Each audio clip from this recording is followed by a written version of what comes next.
you've been carrying too much.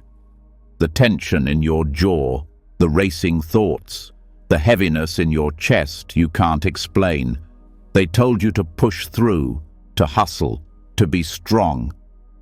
But no one taught you how to rest. No one told you that letting go is also strength. You lay in bed, eyes closed, body still, but inside, you're reliving the past, fearing the future, drowning in invisible noise.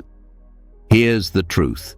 Peace isn't found by running faster. It comes when you stop running, when you finally breathe, when you allow yourself to just be. And that's what this is. Not a bedtime story, not a list of tips. This is a reset for your soul, a 3-hour journey through ancient wisdom and calming truths designed to help you release what's weighing you down. You'll learn how to let go, not just in theory, but in your bones. Through the stillness, through the breath, through the silence that speaks louder than your overthinking mind ever could. As you listen, something inside you will begin to shift. The noise will fade, the tightness will soften, and a calm, steady presence will rise within you, one that's always been there. You just forgot how to hear it. Tonight you remember, tonight you return to yourself. So, get comfortable. Let the outside world wait. It's time to come home to peace. Are you ready? Let's begin. Everything you didn't say today lives somewhere inside you. The tension in your shoulders, the sigh you didn't finish, the way your thoughts return to one unfinished moment again and again. It doesn't need to be loud to keep you awake. Quiet weight is still weight. And what no one teaches is how to put that weight down without needing to solve it all. That's what we're about to do. Not by fixing, not by achieving, but by ending the day with full awareness. There is an art to how we close, and most people were never taught how to do it gently. That's where the struggle begins, when a day ends, but your nervous system doesn't get the message. Right effort isn't about doing more, it's about doing wisely. In the teachings of the Buddha, it's not the busyness of action, but the quality of your energy that matters, especially at night. Especially when your system is craving peace and you're still living mentally in unfinished conversations, to-do lists, and thoughts that never slowed down. Right effort at night means letting go of the idea that the day needs to be tied up like a perfect ribbon. It means accepting that closure is not a perfect ending, it's an intentional one. There's a big difference. One tries to control every detail, the other allows space for truth. As the day fades, your body wants stillness, but your mind keeps refreshing. That's where effort becomes suffering. The false idea that peace only comes once everything is finished. But you'll never finish everything, and you were never meant to. That's the gift of impermanence. It teaches you that things end not because they're broken, but because they're part of a larger rhythm. The mind clings to what's unresolved because it believes that by thinking more, it's being responsible. But the deeper responsibility is knowing when to rest. Not just physically, but mentally, emotionally, energetically. Effort becomes right. Effort when you recognize that sleep is not a pause in your life. It's part of it. Something sacred. Something that requires care. You can't enter deep rest while gripping tightly to the thought that there is more you should have done. Letting go doesn't mean you don't care. It means you've realized that caring also looks like release, also looks like softness, also looks like saying, I did what I could, and that is enough for today. So much of stress is not the moment itself. It's the resistance to the moment. It's the belief that something should have gone differently, that you should be somewhere else by now, that your current state is a mistake to be corrected instead of a reality to be accepted. When you let go of that resistance, space opens. In that space, clarity begins to speak. There are so many small rituals that can become sacred acts of closure if done with awareness. Washing your face at night isn't just hygiene, it's a way to say goodbye to the day. Turning off the lights isn't just utility, it's a sign to your nervous system that you're entering a new state. Even lying down becomes a ritual when it's done with full presence. These acts stop being routine and start being spiritual when you bring mindfulness into them. That's what right effort really asks of you. Not to do more, but to do with more care. There's a kind of tension that builds up in modern life that doesn't have a clear outlet. It's not dramatic enough to cry over, not urgent enough to scream about, but it lives in the background. It hums beneath your thoughts. You carry it into bed, and then wonder why you can't sleep. It isn't loud, but it's heavy. The antidote isn't to fight it, it's to acknowledge it, to notice with honesty where you are still gripping, still striving, still running in circles, trying to finish a race that doesn't even exist. Closure starts when you sit with the truth of how things are without trying to change them. You take a breath and say, this is what the day was. This is how I feel. And that's okay. You don't need to rehearse tomorrow. You don't need to rewrite today. You need to return to now, over and over, with tenderness. Right effort also means knowing that your energy is limited, that you're not a machine, that depletion is not a badge of honor. You can't offer peace to others when you don't allow it for yourself. You can't show up fully when your system is wired with tension and fatigue. Rest is not just recovery, it's fuel for your compassion. In Buddhist teachings, there's no shame in being tired. There is only awareness. Are you using your effort for clarity, or are you using it to cover up discomfort, chase validation, or resist rest? The answer lives in your body, your breath, your state, not in your checklist. Sometimes the most important thing you can do is allow things to be unfinished, not because you gave up, but because you're wise enough to know that some things complete themselves when you stop interfering. There's wisdom in pause, growth in quiet, power in stepping back. It's not about perfection, it's about sincerity. Maybe you didn't meet your goals, but did you show up? Did you try? Did you learn something? Did you care? That matters more than metrics. That's the kind of success your soul understands. As you let go of the day, allow a kind of gratitude to form, not forced positivity, just simple recognition. Something in this day held you. Something allowed you to make it to this moment, even if it was hard. Even if it wasn't pretty. There is still value in what happened. And as the breath slows, you begin to feel how little effort is needed to rest when you no longer resist. The body knows how to release. The mind knows how to settle. You just have to stop interrupting the process with worry.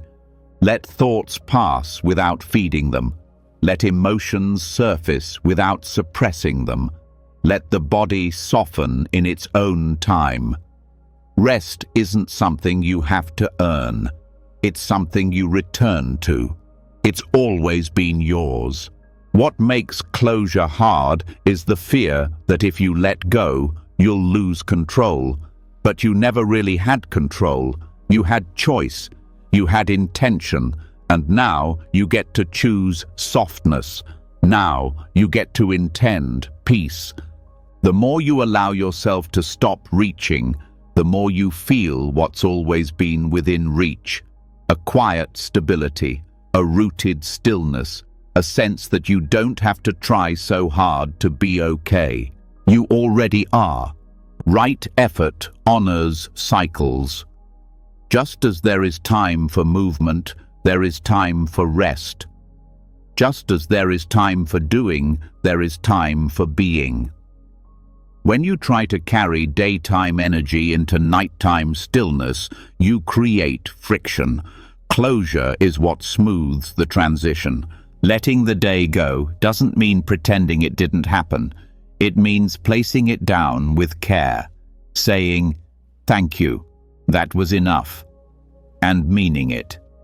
Somewhere inside, you've already been waiting for this permission, not the kind that tells you what to do, but the kind that whispers, "You don't have to keep holding everything." And as you follow that voice, you'll notice your nervous system respond. Breath slows, shoulders drop, the space between thoughts grows wider, and peace moves in, not because you forced it, but because you made space. This is the heart of closure, not completing every task, but ending the day with intention, not ignoring what was difficult, but acknowledging it without clinging, not rushing toward the next thing, but fully arriving where you are. You are not late, you are not behind. You are exactly where you're meant to be, resting, releasing, restoring. Let that be enough. Let this be closure. Let now be the place you begin again. Letting go in the mind is one part of rest, but there's another layer, quieter, deeper, less obvious. It lives in your shoulders, your back, your stomach. It pulses behind your chest and rests in the curve of your neck. Thoughts can be reasoned with, but the body stores what words never could. This is where many get stuck. They speak about peace, but still feel unease. They meditate, but something inside still clings. Because you can quiet the mind and still carry unrest in your tissue, in your muscles, in the memory held beneath the skin. What the mind forgets, the body remembers. Long after an event has passed, the residue can remain. That residue has a name, samskara. It's the subtle impression left by every experience, every thought, every emotion not fully processed. Over time, these imprints accumulate. They shape how you react, how you hold yourself, how you breathe. They influence posture, sleep, digestion, and even the expression on your face. And while they may seem invisible, their effects are felt daily. Liberation begins when we learn how to let these patterns unwind. Not by pushing, not by controlling, but by tuning in. Bringing attention back into the body in a way that's gentle, clear, and present. It is not always dramatic. Sometimes it's so subtle that you barely notice it. A small tremble, a sigh, a shift in weight. A muscle you didn't realize had been clenched for years, finally softening. Mindful movement becomes the language of release. You're not stretching to become flexible. You're moving to become free. You're not breathing just to stay alive. You're breathing to send messages of safety. You're not sitting still for performance. You're resting so your body can speak. Each breath, each motion is a dialogue with the nervous system. When done with awareness, movement says, "I'm listening. You can let go now. You're safe." And slowly, the body begins to trust. For many, the body was once a battlefield, a place that had to endure, perform, hide, survive. So it learned to store, suppress, armor. Mindful movement teaches it a new way. It teaches presence. Presence tells the body, this moment is different. You are not where you were. You do not need to carry the past into now. Samskaras don't release all at once. They unravel in layers, and the body decides the pace. Some may open with a single deep exhale. Others may take years. What matters is your willingness to feel without rushing. Your ability to stay with what rises without turning away. You don't have to understand the story behind every imprint. You don't have to analyze every sensation. Sometimes all that's needed is attention, compassionate, steady attention, noticing where there's tightness, following where there's flow, allowing movements that feel intuitive rather than correct. There are gestures your body longs to make but has forgotten.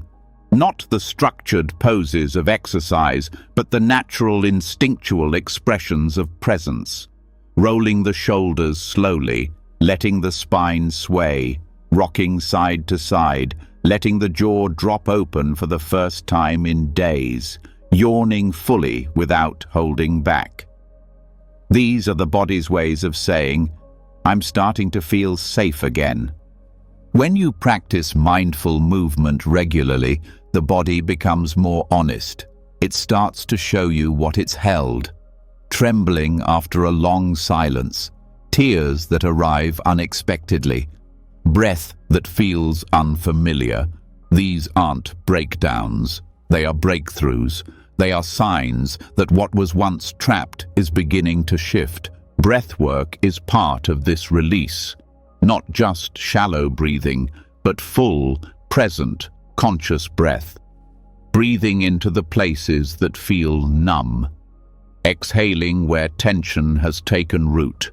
Letting the breath meet each part of the body with patience. Some areas might not respond right away. That's okay. The breath isn't forcing anything. It's offering space. Awareness deepens with slowness. The slower you go, the more you feel. The more you feel, the more you heal. Moving too fast pulls you back into patterns of effort and escape. But slow, steady attention invites stillness. Stillness isn't stagnation. It's clarity without resistance. It's the moment where release becomes possible. This is why somatic awareness is so important. It brings healing into the body. It reminds you that not all wisdom is mental. Your muscles carry memory. Your fascia holds emotion. Your bones echo stories you never voiced. And when you begin to explore your body with curiosity rather than critique, it starts to soften. It starts to tell the truth. You may notice postures that don't feel right anymore. Movements that once felt normal now seem forced. That's a sign of evolution. Your body is learning how to move from awareness instead of habit, from freedom instead of fear. Movement doesn't have to look like anything special. It can happen while brushing your teeth, while walking to the kitchen, while sitting on the floor. Every gesture becomes an opportunity to reconnect. Every breath becomes a chance to choose softness instead of tension.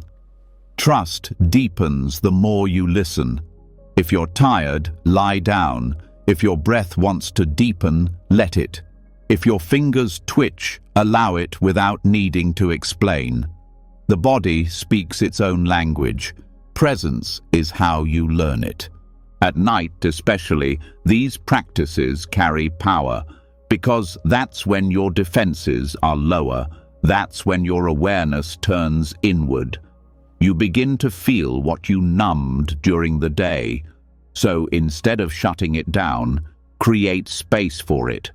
Move slowly, stretch gently, breathe deeply. Let the day exit your body, not just your mind. Stored emotion can leave through movement. Fear exits with the tremble. Sadness exits with the sigh. Anger exits with the release of tension. The more you move with intention, the more you allow the body to complete cycles it never finished. That's what trauma is, an incomplete process. Movement helps finish what once got stuck. There is wisdom in your spine, your hips, your gut, not symbolic wisdom, real, cellular knowledge. When you tune into it, you stop treating the body like a machine. You stop ignoring the parts that hurt. You begin to include them, to honor them, to ask, what do you need right now? That question alone can shift everything. Sometimes the body answers with stillness. Other times, it wants movement. The key is to respond with kindness. No demand, no performance, just truth. That is the core of healing, letting your body be fully honest without punishment. You were never meant to live only in your head. You were always meant to feel through your body. Your nervous system knows how to regulate. Your breath knows how to restore balance. You just have to remember how to trust them again. This isn't about becoming someone new. It's about becoming less burdened, less armored, less interrupted. The more you release, the more your natural state shines through. Calm, present, connected. That's what was underneath all along. Release is not dramatic. It's rhythmic, subtle. It builds over time, through repetition, through tenderness, through willingness to stay present with the discomfort until it shifts. And it always does. When you allow your body to express, something else opens too. Your heart, because they're connected. Stored pain in the body affects your capacity to feel deeply, to love fully, to trust again. And when that physical tension begins to dissolve, the heart softens. Relationships change. Self-talk changes. The way you see the world changes. This is why this practice is essential.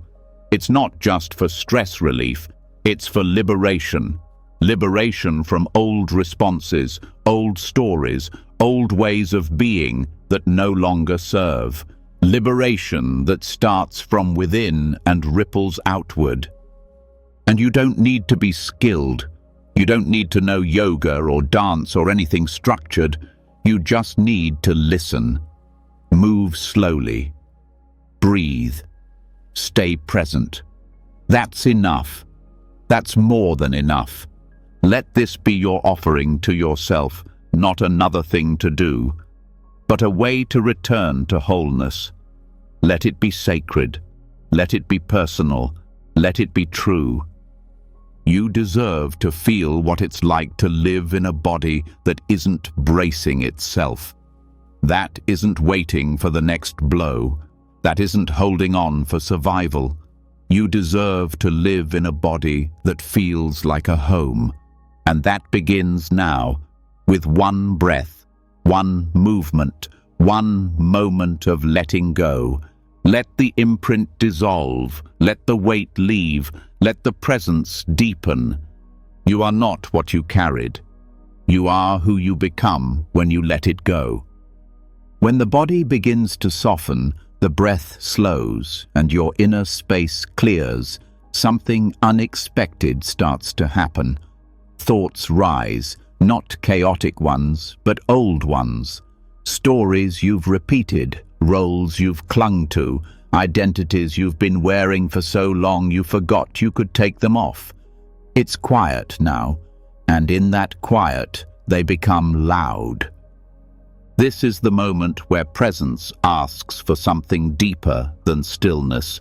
It asks for honesty, not the kind you speak to others, the kind you whisper to yourself when no one is listening, the kind that's raw, that doesn't try to sound wise, that just tells the truth. Reverse journaling begins here. Unlike traditional journaling, where you list what happened or what you plan to do, this practice is about subtraction. Instead of tracking your wins or defining your goals, you let the page hold what you're ready to release. You don't chase the self you want to become. You meet the self you're done pretending to be. You write not to affirm, but to let go. This isn't about organizing thoughts. It's about excavating what weighs you down. Thoughts that loop endlessly. Beliefs that used to protect you, but now keep you small. Attachments that feel like comfort, but cost you peace. The Buddha taught that attachment is the root of suffering.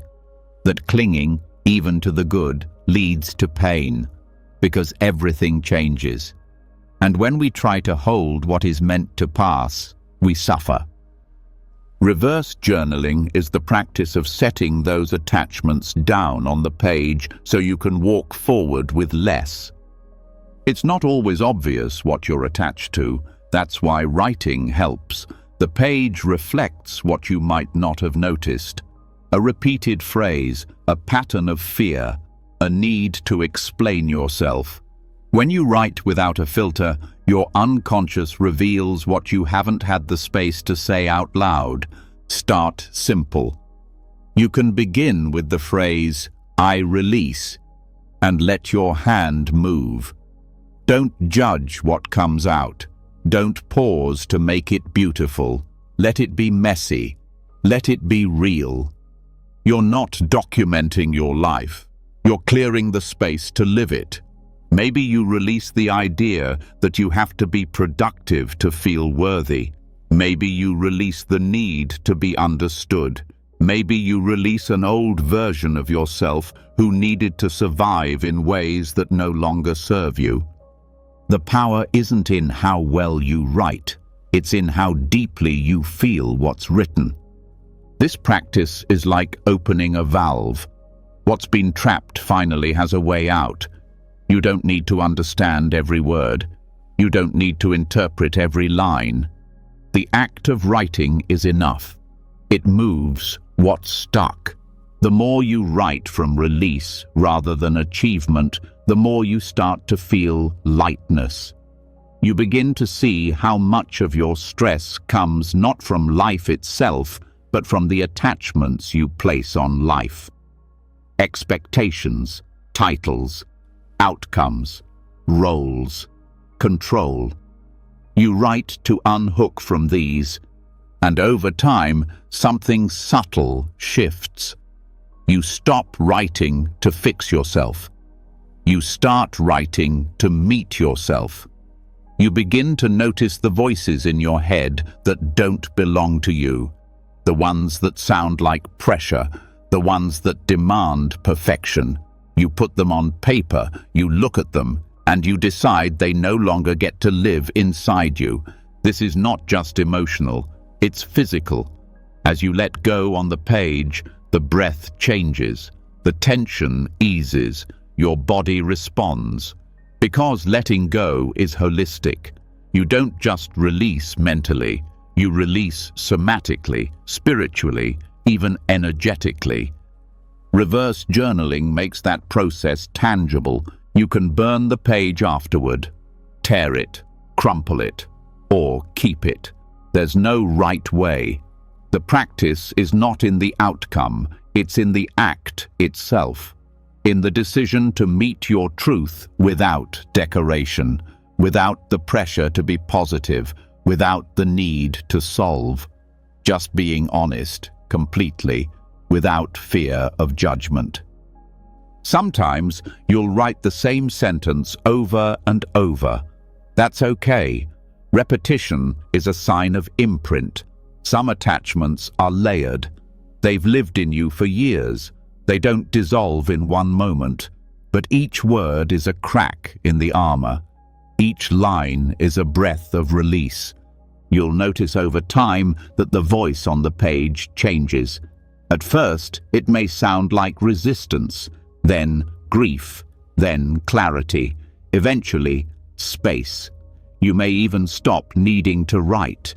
You may sit in silence and feel the release inside your body without saying a word.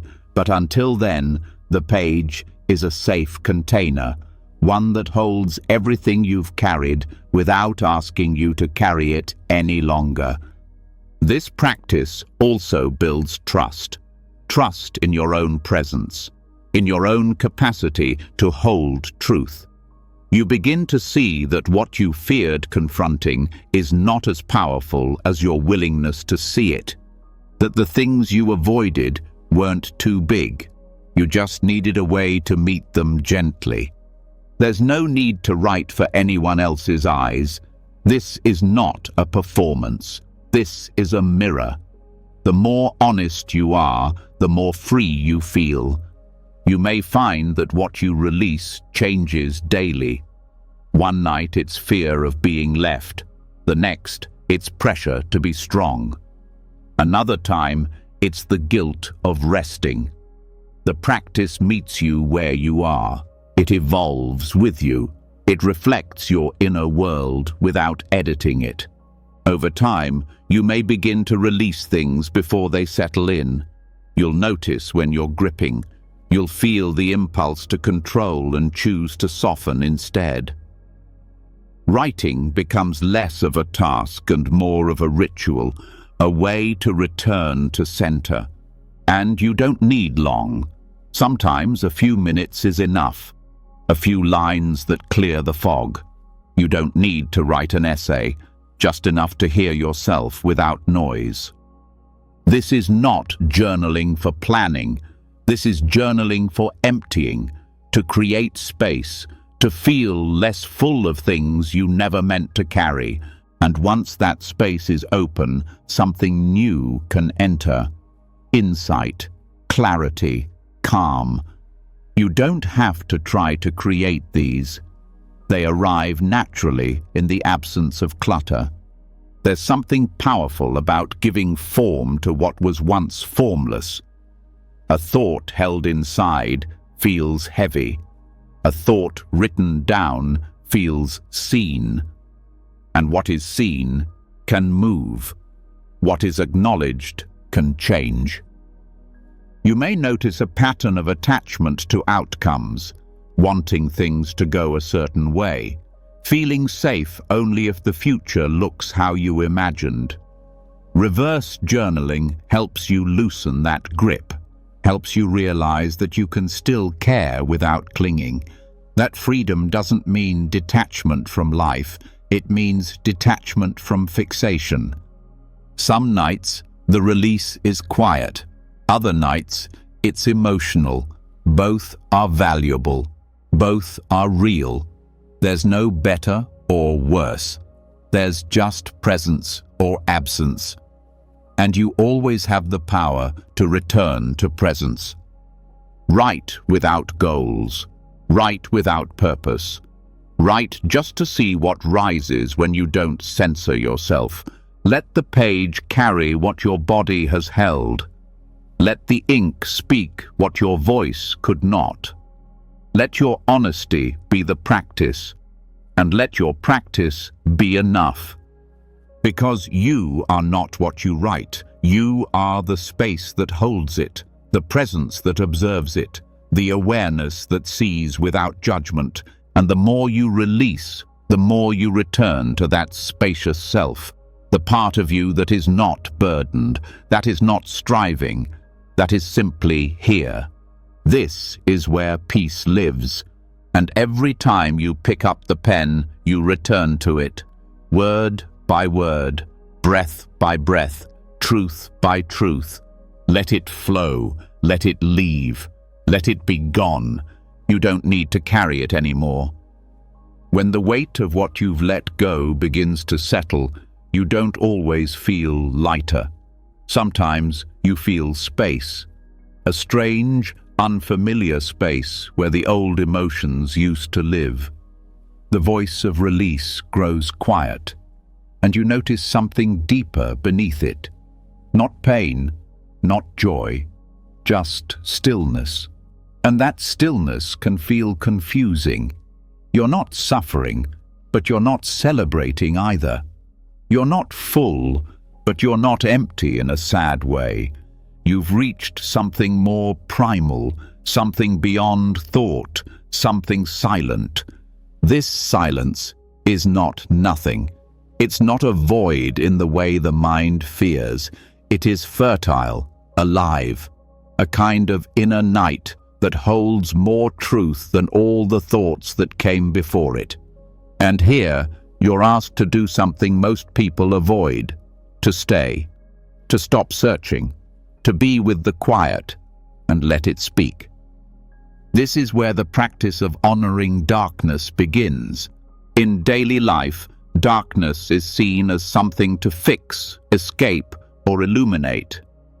Light gets all the praise, the brightness of answers, the clarity of knowing, the comfort of direction. But in many wisdom traditions, darkness is not the enemy. It is the mother of light, the container where all new things are born. In Buddhist teachings, this is known as shunyata, emptiness not as lack, but as possibility. This emptiness is the canvas where the self is undone, the noise dissolves, and insight quietly rises without effort. Most people fear darkness because it threatens identity. It holds no mirrors, no reinforcement, no tasks to prove worth. It strips away what's external and leaves only the presence that remains when the masks are gone. That kind of quiet isn't passive, it's radical. It asks you to rest without distraction, to sit without knowing, to breathe without control. At first, it may feel uncomfortable. The ego is used to doing, to planning, to knowing what's next. Darkness offers none of that. Instead, it offers stillness with no agenda, time with no goal, space without measurement. This is the practice.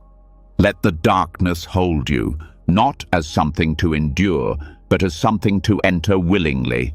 Let yourself notice what arises in the absence of stimulation, without the phone, the task, the sound. In that absence, deeper things become visible.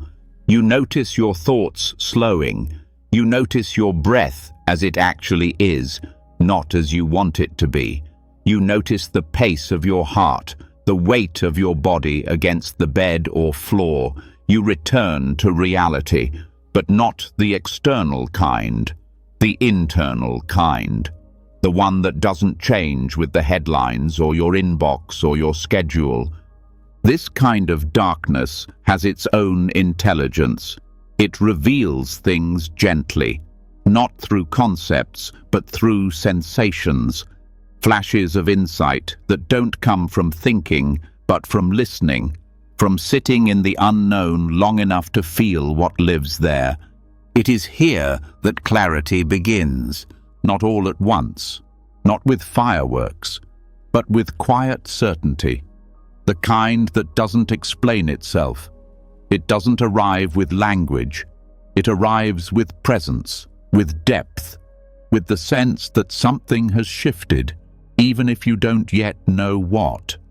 The human mind resists this.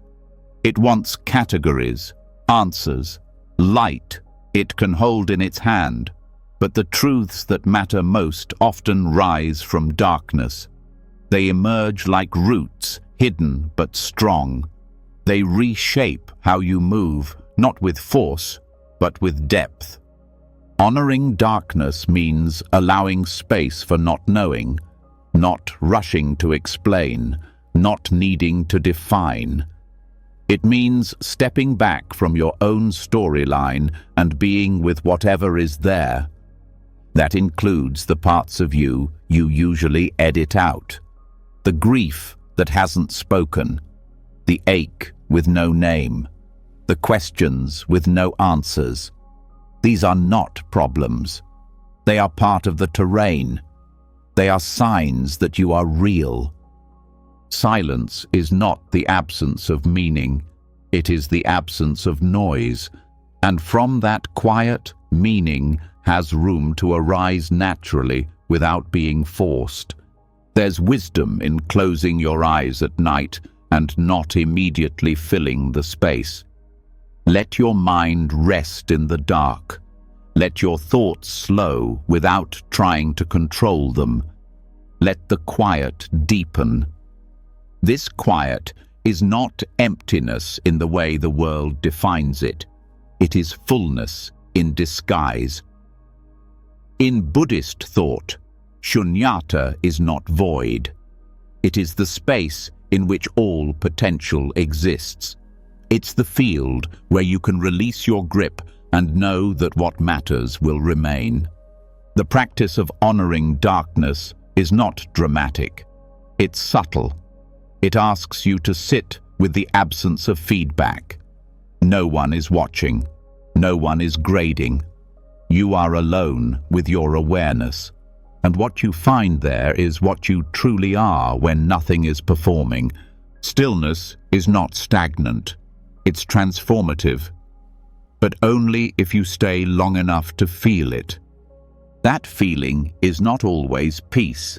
Sometimes it's discomfort, restlessness, boredom, the mind grasping for something to do. That's okay. Let it grasp. Watch it without following. Over time, even the grasping quiets. And what's left is space, not empty space, sacred space. This is not about transcending or floating away. It's about dropping down, grounding into a presence that doesn't change with emotion or thought, a self that doesn't need decoration, a state where you don't have to prove anything. When you allow yourself to rest in darkness without trying to fix it, you begin to feel safety that doesn't depend on light, that doesn't depend on mood, that simply is. This kind of presence makes you resilient, not in a hard way, but in a quiet, stable way. You become someone who can sit through anything, not because you don't feel, but because you've made peace with not needing to escape. Insight arises not when you chase it, but when you stop grasping. It rises from quiet, from inner stillness, from space. The more you allow space to exist without needing to fill it, the more you begin to feel clarity where there used to be noise. You stop reaching for the next answer. You begin to rest in the question itself, and eventually that question softens. It stops demanding a conclusion. It becomes a doorway instead of a wall. Darkness becomes not a place to fear, but a place to return to. A place where truth speaks without needing words.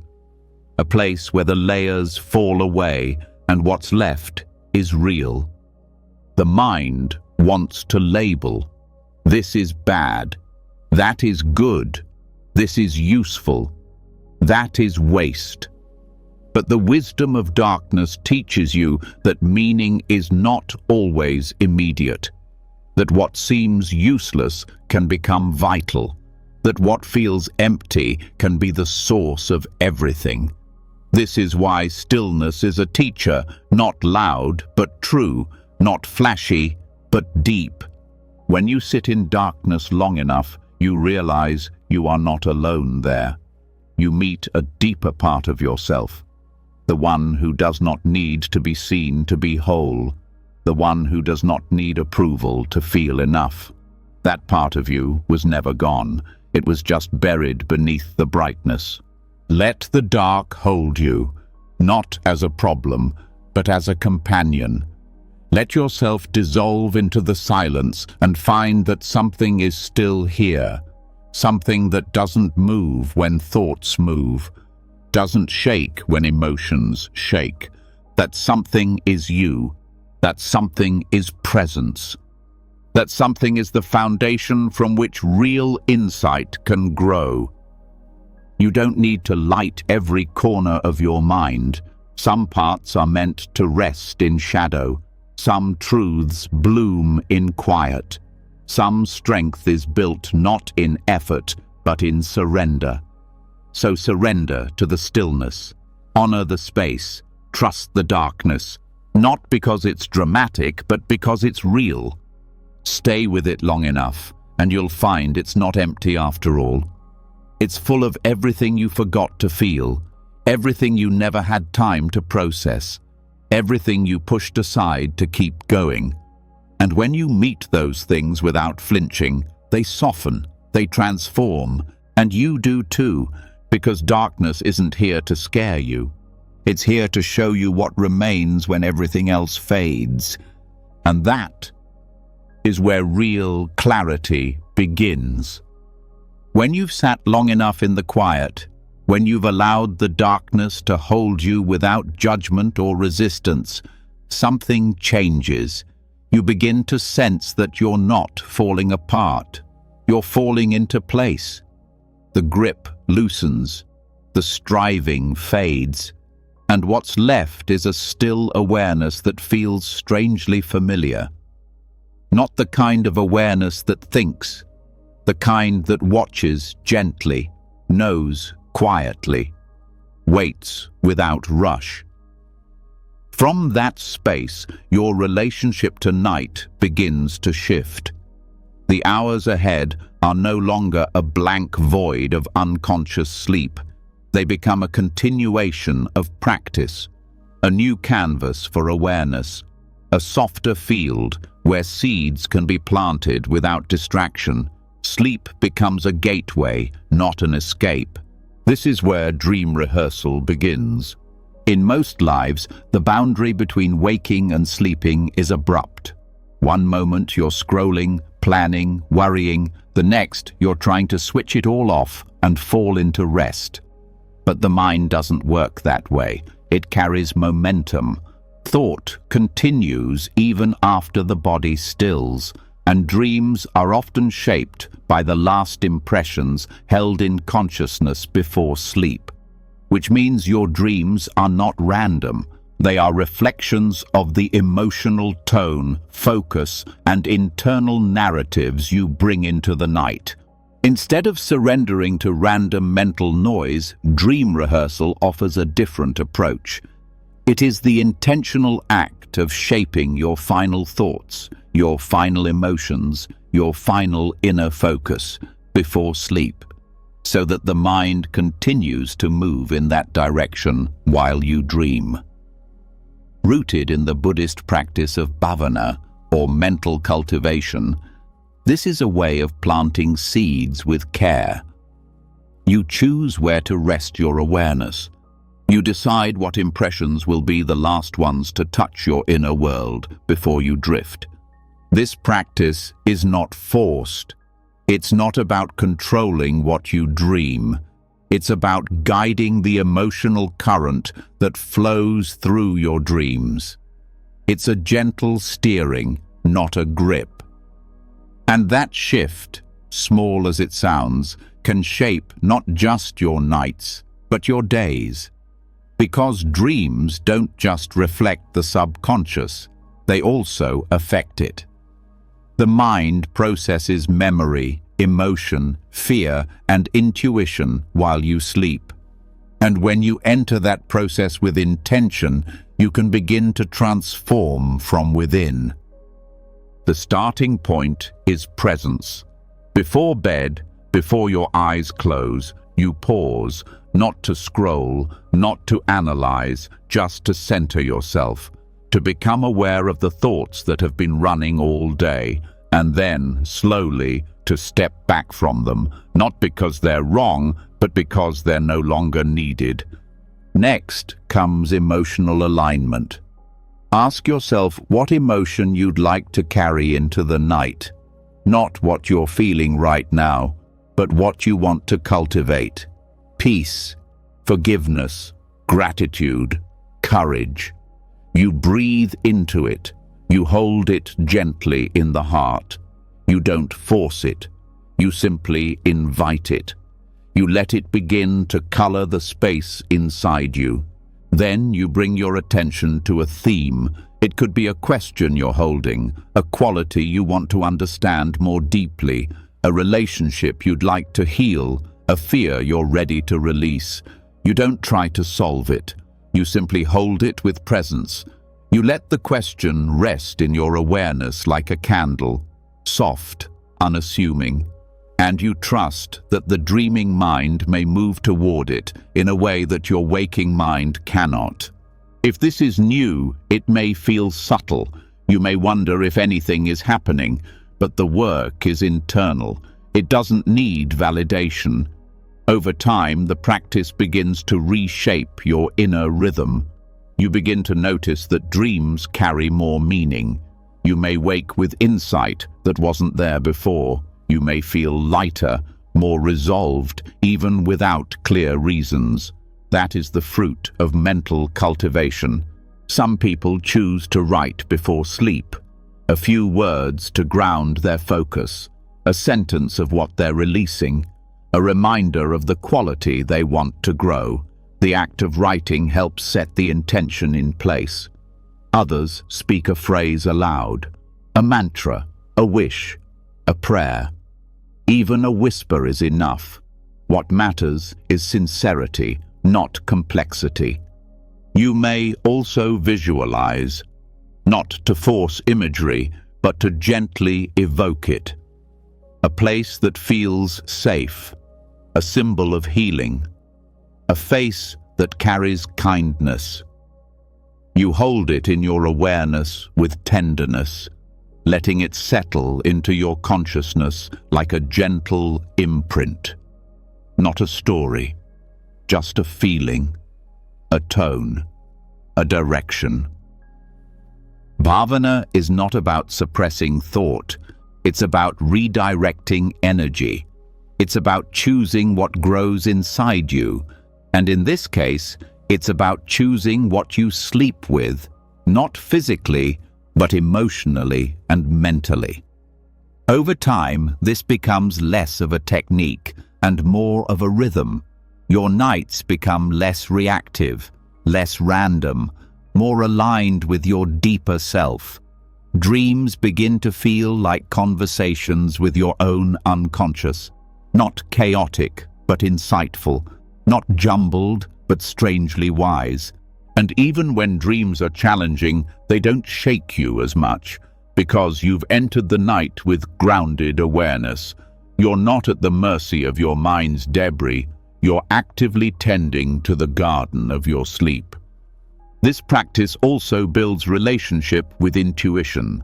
Because the dreaming mind is less filtered, it often reveals truths you weren't ready to see during the day. When you rehearse dreams with intention, you open a line of communication with deeper parts of your psyche, and they begin to speak.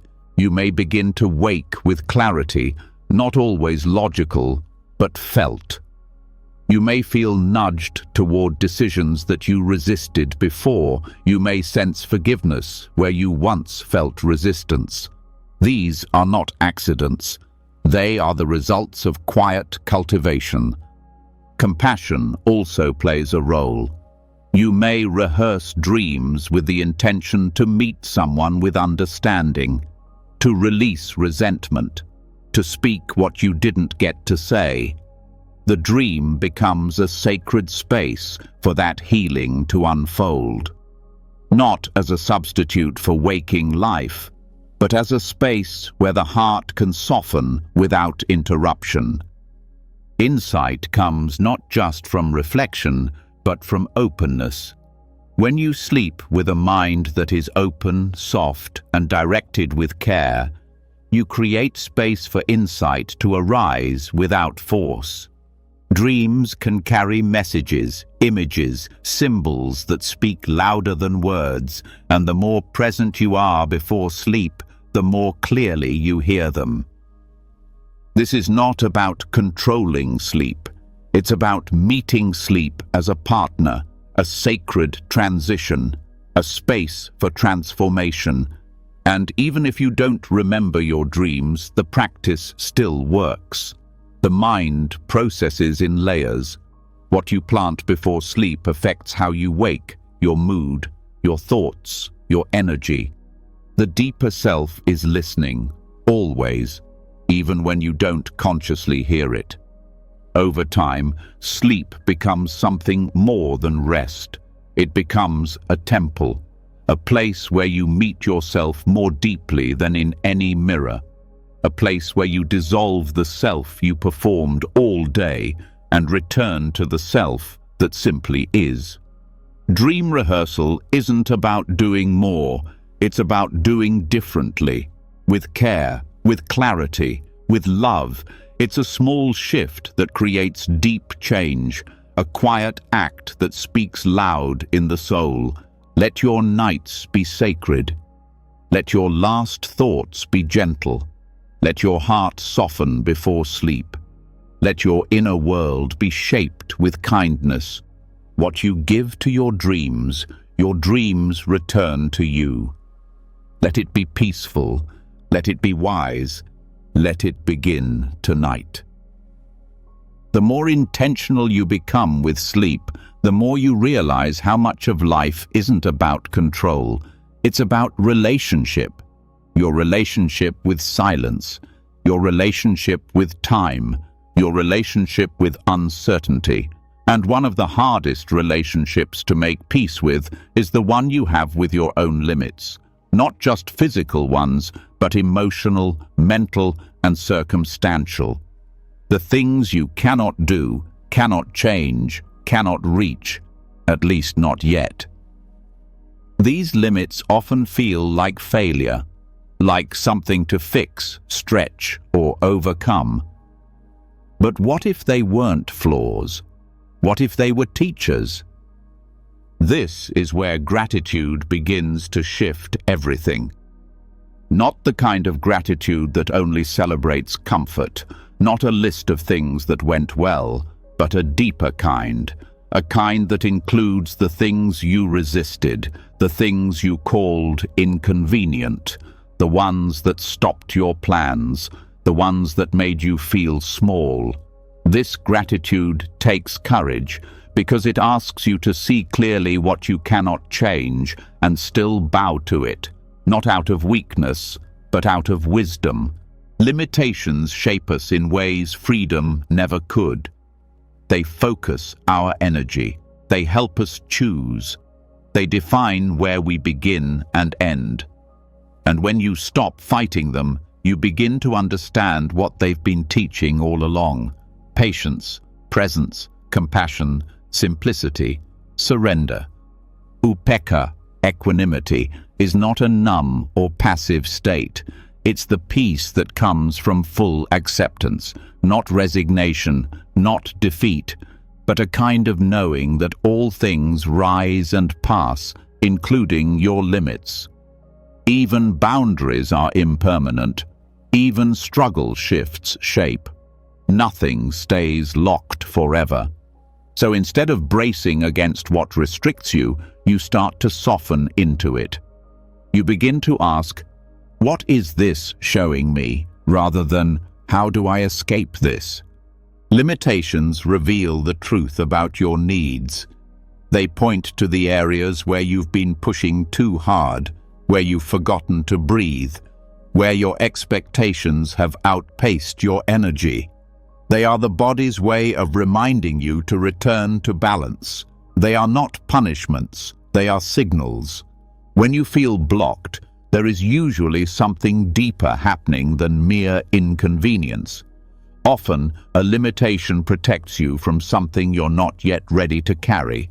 or it slows you down just enough for something more important to catch up. If you pause long enough to listen, the block speaks.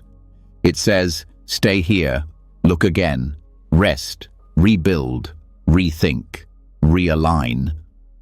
But we rarely listen because society teaches us that worth comes from movement, from achievement, from constant improvement, and so limits feel like shame, like something that reflects your failure to keep up. But the truth is, no one can go beyond their limits without damage. Growth takes time, expansion requires pause, and not everything needs to be possible in order to be valuable.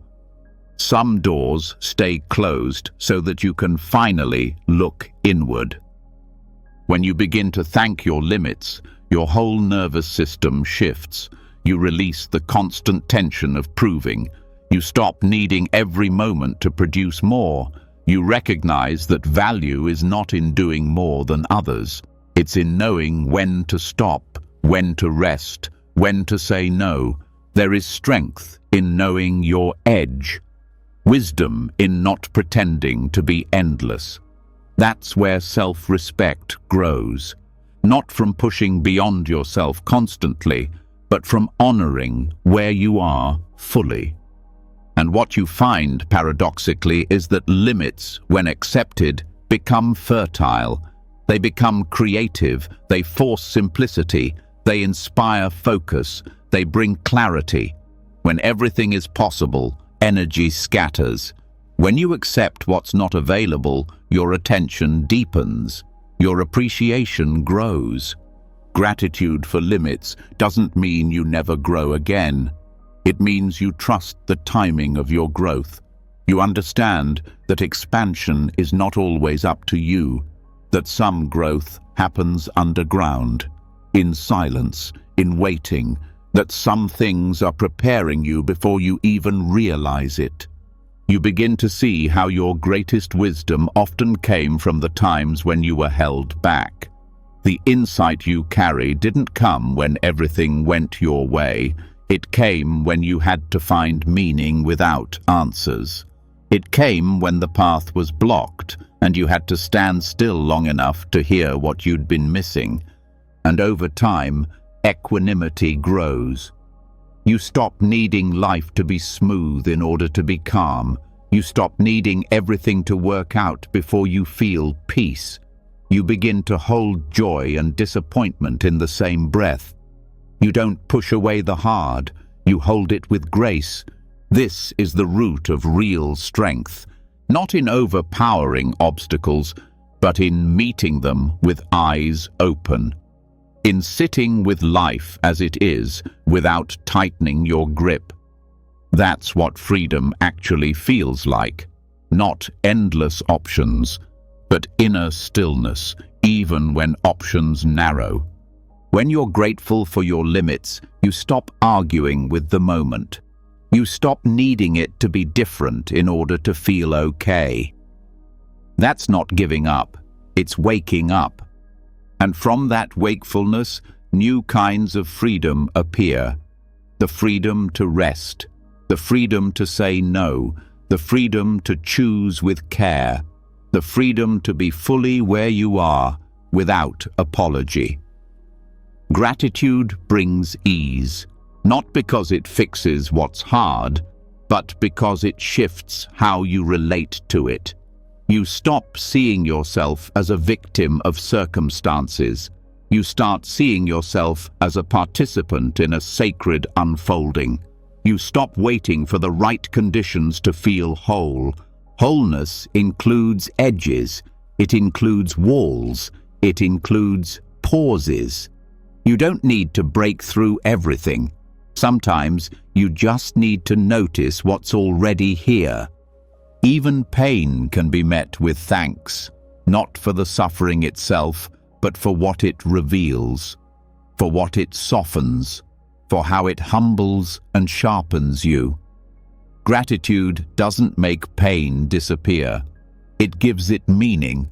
It turns discomfort into insight, scarcity into presence, Limits slow you down enough to savor. When you can't do everything, you start to notice what matters. When you can't move fast, you start to feel what you were rushing past. Gratitude says, even this has a place. Even this is part of the path. Even this is enough. And when you see that clearly, when you meet your life with open arms instead of clenched fists, something shifts. The mind quiets, the body loosens, the heart rests. This is what equanimity looks like in daily life. You stop resisting every stop sign. You start listening. You begin to see that not getting what you want is not always a loss. It's a redirection, a recalibration, a hidden grace. Limits remind you that you are human, and being human is not a flaw. It's a doorway into compassion, for yourself, for others. Everyone is limited in some way. Everyone is doing their best with what they have. When you accept your own edges, you become gentler with theirs. This is not complacency, it's deep maturity. It's the wisdom to know when to try harder and when to let go, when to push and when to pause, when to act and when to be still. And in stillness, gratitude deepens. You begin to thank the quiet, the not yet, the not now. You begin to find beauty in what's incomplete. You begin to see that even limitation has movement, that boundaries shift, that pain evolves, that nothing stays forever, not even the things that feel stuck. This knowing changes how you live. You move with less force, speak with more care, breathe with more awareness. You begin to shape your life not around what's missing, but around what's here. And in doing so, you find that you already have more than you thought. Gratitude for limitations is not natural in a culture of endless striving. It takes practice, it takes pause, it takes choosing to look again, to soften, to listen. But the reward is profound. You become someone who doesn't need life to bend perfectly in order to feel peace. You carry peace with you, in your breath, in your gaze, in your way of being. This is real freedom, not the absence of limits, but the presence of grace within them. And from here, the next moment arrives, not because you chased it, but because you were present enough to meet it, fully, softly, ready. When you stop resisting your limits and begin to honor the pace of life, something unexpected begins to shift. You no longer fight the slowness. You no longer panic at the pause. You realize that not everything must be stretched, fixed, or accelerated. And in that surrender, you begin to meet something even more subtle, the pressure underneath everything. The mental race against the ticking of time, the feeling that you must hurry, that you're running out, that you must be somewhere else, someone else, doing something more. That pressure has a name: time anxiety. It creeps in quietly, often unnoticed. It doesn't always look dramatic. Sometimes it just sounds like a whisper that says, "You're not there yet," or "You should have done more by now," or "What if it's too late?" That whisper grows louder in silence. It grows stronger when the day ends and you're left alone with your thoughts. It tightens the breath, sharpens the mind, and keeps you stuck in a constant loop of reaching. Not because you're lazy, not because you lack direction, but because you've been taught that the future holds your peace, your worth, your answers, and so you chase it. Tomorrow, next month, next year, the version of you who will finally be settled, accomplished, fulfilled. But the closer you get, the farther it moves, because the mind cannot land in tomorrow. It can only imagine it, and it imagines it endlessly, feeding the illusion that time is your enemy unless you control it. But time was never the enemy. The illusion was. Buddhist teachings offer a clear lens to view this. The three marks of existence, impermanence, suffering, and non-self, reveal the roots of this tension. The first, impermanence, reminds us that nothing lasts. Not the moment, not the thought, not even the fear. Everything is in motion, constantly changing. When you try to hold on to what shifts, you suffer. When you demand permanence from what is designed to move, you feel pain. That pain often shows up as anxiety about time, the desire to hold on to youth, to rush results, to prevent loss, to preserve certainty. But all of this is built on a misunderstanding that you can somehow outthink impermanence, that you can control the future through worry. You cannot. And that's not a tragedy. That's a doorway to freedom. The second mark, suffering, arises when we resist this truth, when we grip what is fleeting, when we demand stability from a world that flows like a river. Your mind is not broken because it plans or fears. It's conditioned that way. It learned to treat the future as more important than the present. But every time you feed that belief, you rob yourself of the only thing you ever actually live. Now. The third mark, non-self, dismantles the belief that there is a solid, unchanging you that exists across time. You are not a fixed point moving through a timeline. You are a process, a constantly evolving presence. Who you were is not who you are. Who you are is not who you'll become. And even that future self is not more real than the breath you're taking now. Time anxiety lives in the belief that your value increases the more you achieve in less time. But value doesn't live in urgency. It lives in awareness, in presence, in the quality of attention you give to each moment. The pressure to move faster, to get more done, to plan everything perfectly, is built on the illusion that life is a race with a finish line. But there is no finish line. There's only the ongoing experience of being here. You don't win life by hurrying, you miss it. The irony is that the more you try to control time, the more it controls you. You rush through joy, you delay peace, you base your self-worth on imaginary deadlines, and slowly you disconnect from the very life you're trying to make meaningful.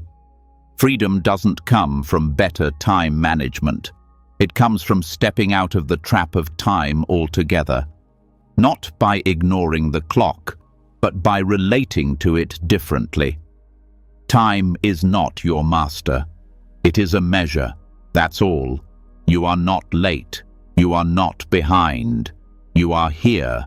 Anxiety thrives on imagined futures. Presence dissolves it. Because in presence, there is no room for the stories of what might go wrong. There is only the simplicity of breath, of body, of now. That is the only moment that ever unfolds. That is the only place where peace can live. Letting go of time anxiety doesn't mean becoming careless. It means becoming clear. It means noticing when your mind pulls you away from the present and gently returning, again and again. Not because the future is bad, but because it isn't real, not yet. The only place to shape your future is here. Every time you pause, every time you breathe deeply, every time you slow your step, you are breaking the spell. You are reminding your system that peace is not later. It's already available. You just have to stop running past it. This kind of slowing takes courage because the world praises urgency. It tells you to hurry up and fix, accomplish, climb, but stillness offers something different. It gives you your life back. Not the fantasy of what it could be, but the truth of what it is. That truth is where real change begins. When you stop rushing to escape discomfort, you meet it with awareness. When you stop chasing ease in the future, you begin to cultivate it now. You learn to sit with what is without waiting for it to change, and that changes everything. Because the mind that's fully present doesn't fear time.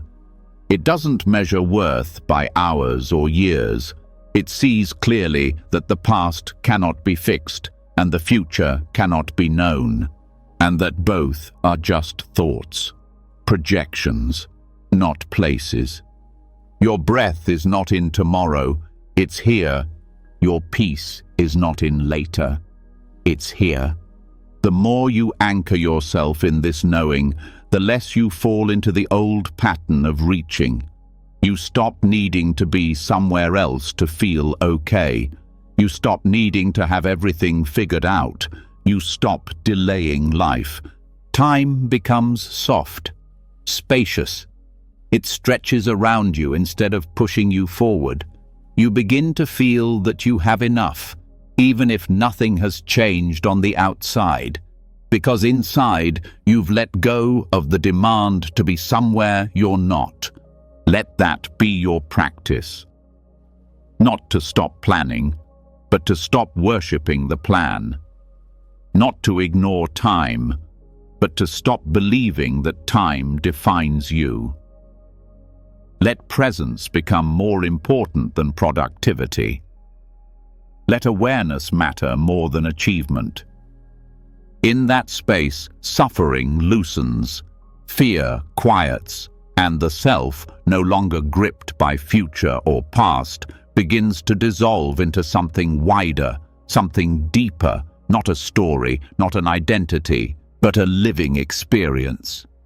The present moment becomes enough, not because you forced it to be, but because you stopped measuring it and started living it.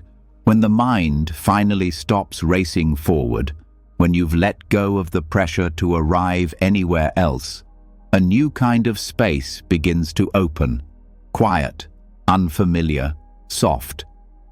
At first, that space can feel strange, even empty, but slowly, with patience, it starts to speak, not in words, but in feeling, not in ideas, but in resonance. You begin to sense that silence isn't the absence of experience, it's the purest kind. A presence that doesn't shout, a clarity that doesn't push.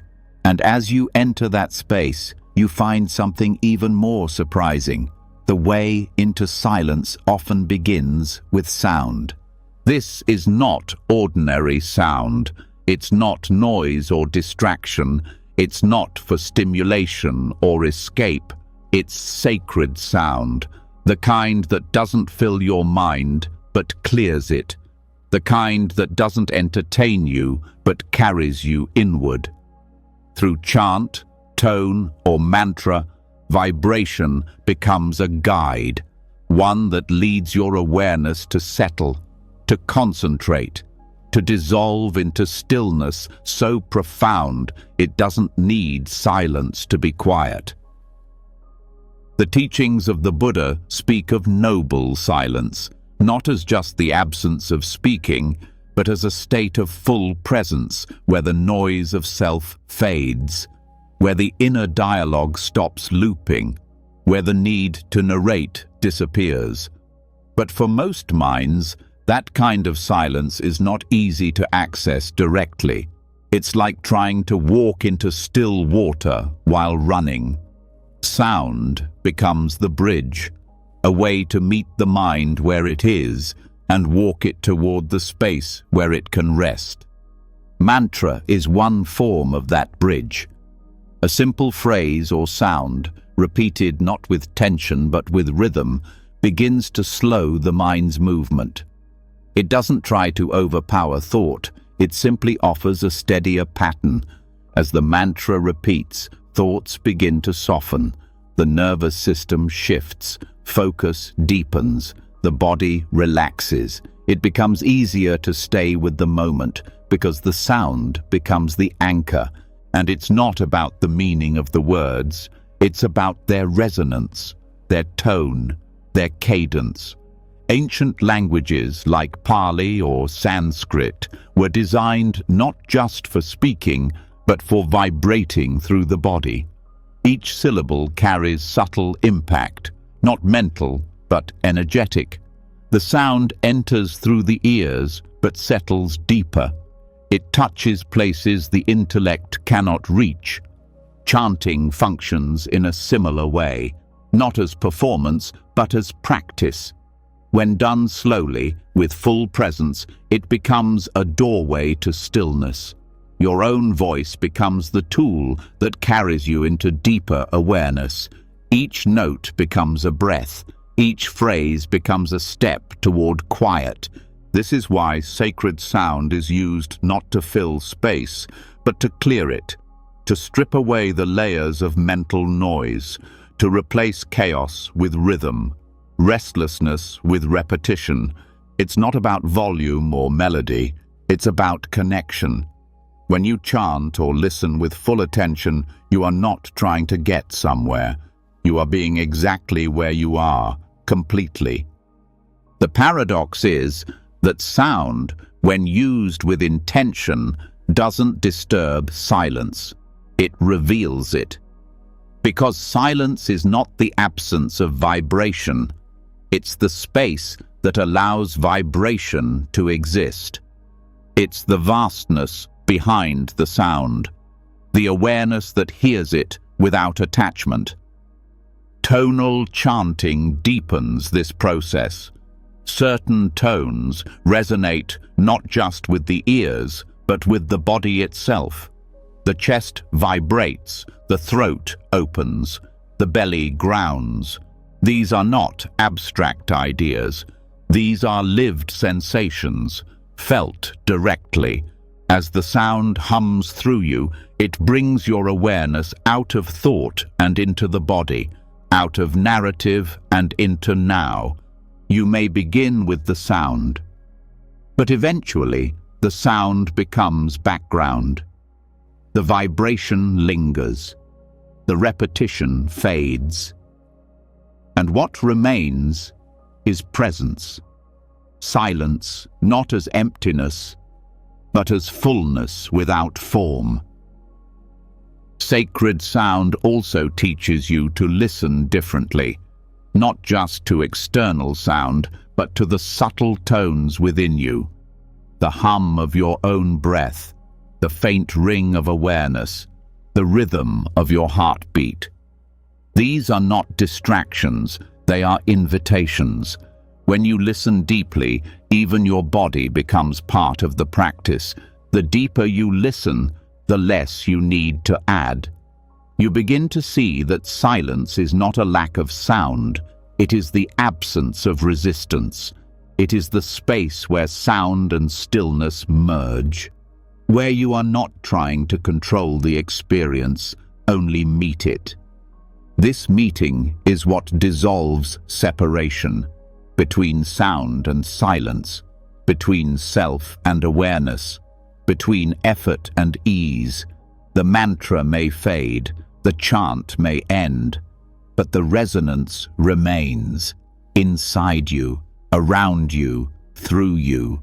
Some traditions use a single syllable like Om or Aham or So-hum.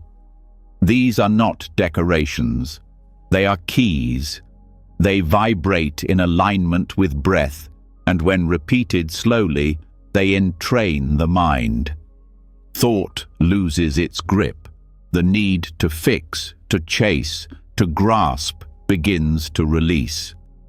The voice becomes less about identity and more about rhythm, and eventually even that rhythm quiets.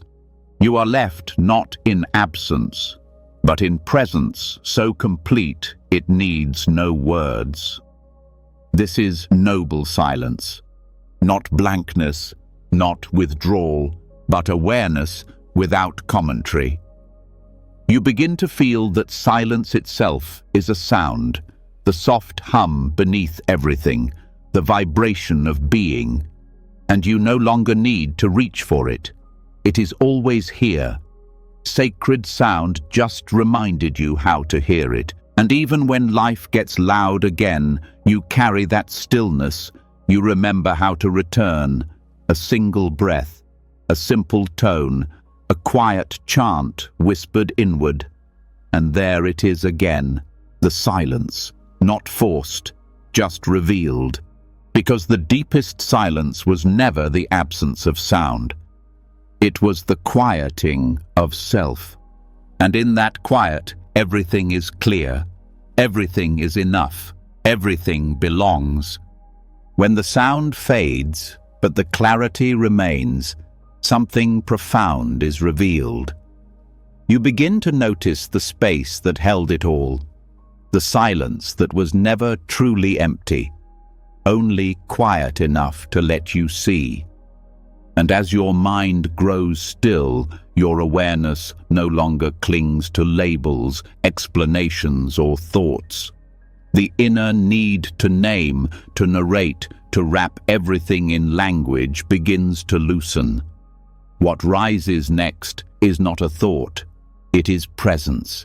Soft, steady, undivided, and it brings you face to face with a kind of knowing that cannot be spoken. This is where wordlessness begins, not as a lack of expression, but as the release of inner commentary, the dropping of mental scripts, the choice to experience without dividing everything into concepts. This is the practice of bare attention, sati in its truest form. It is a way of being with what is, without adding, without removing, without turning it into anything else. In daily life, the mind constantly names what it encounters.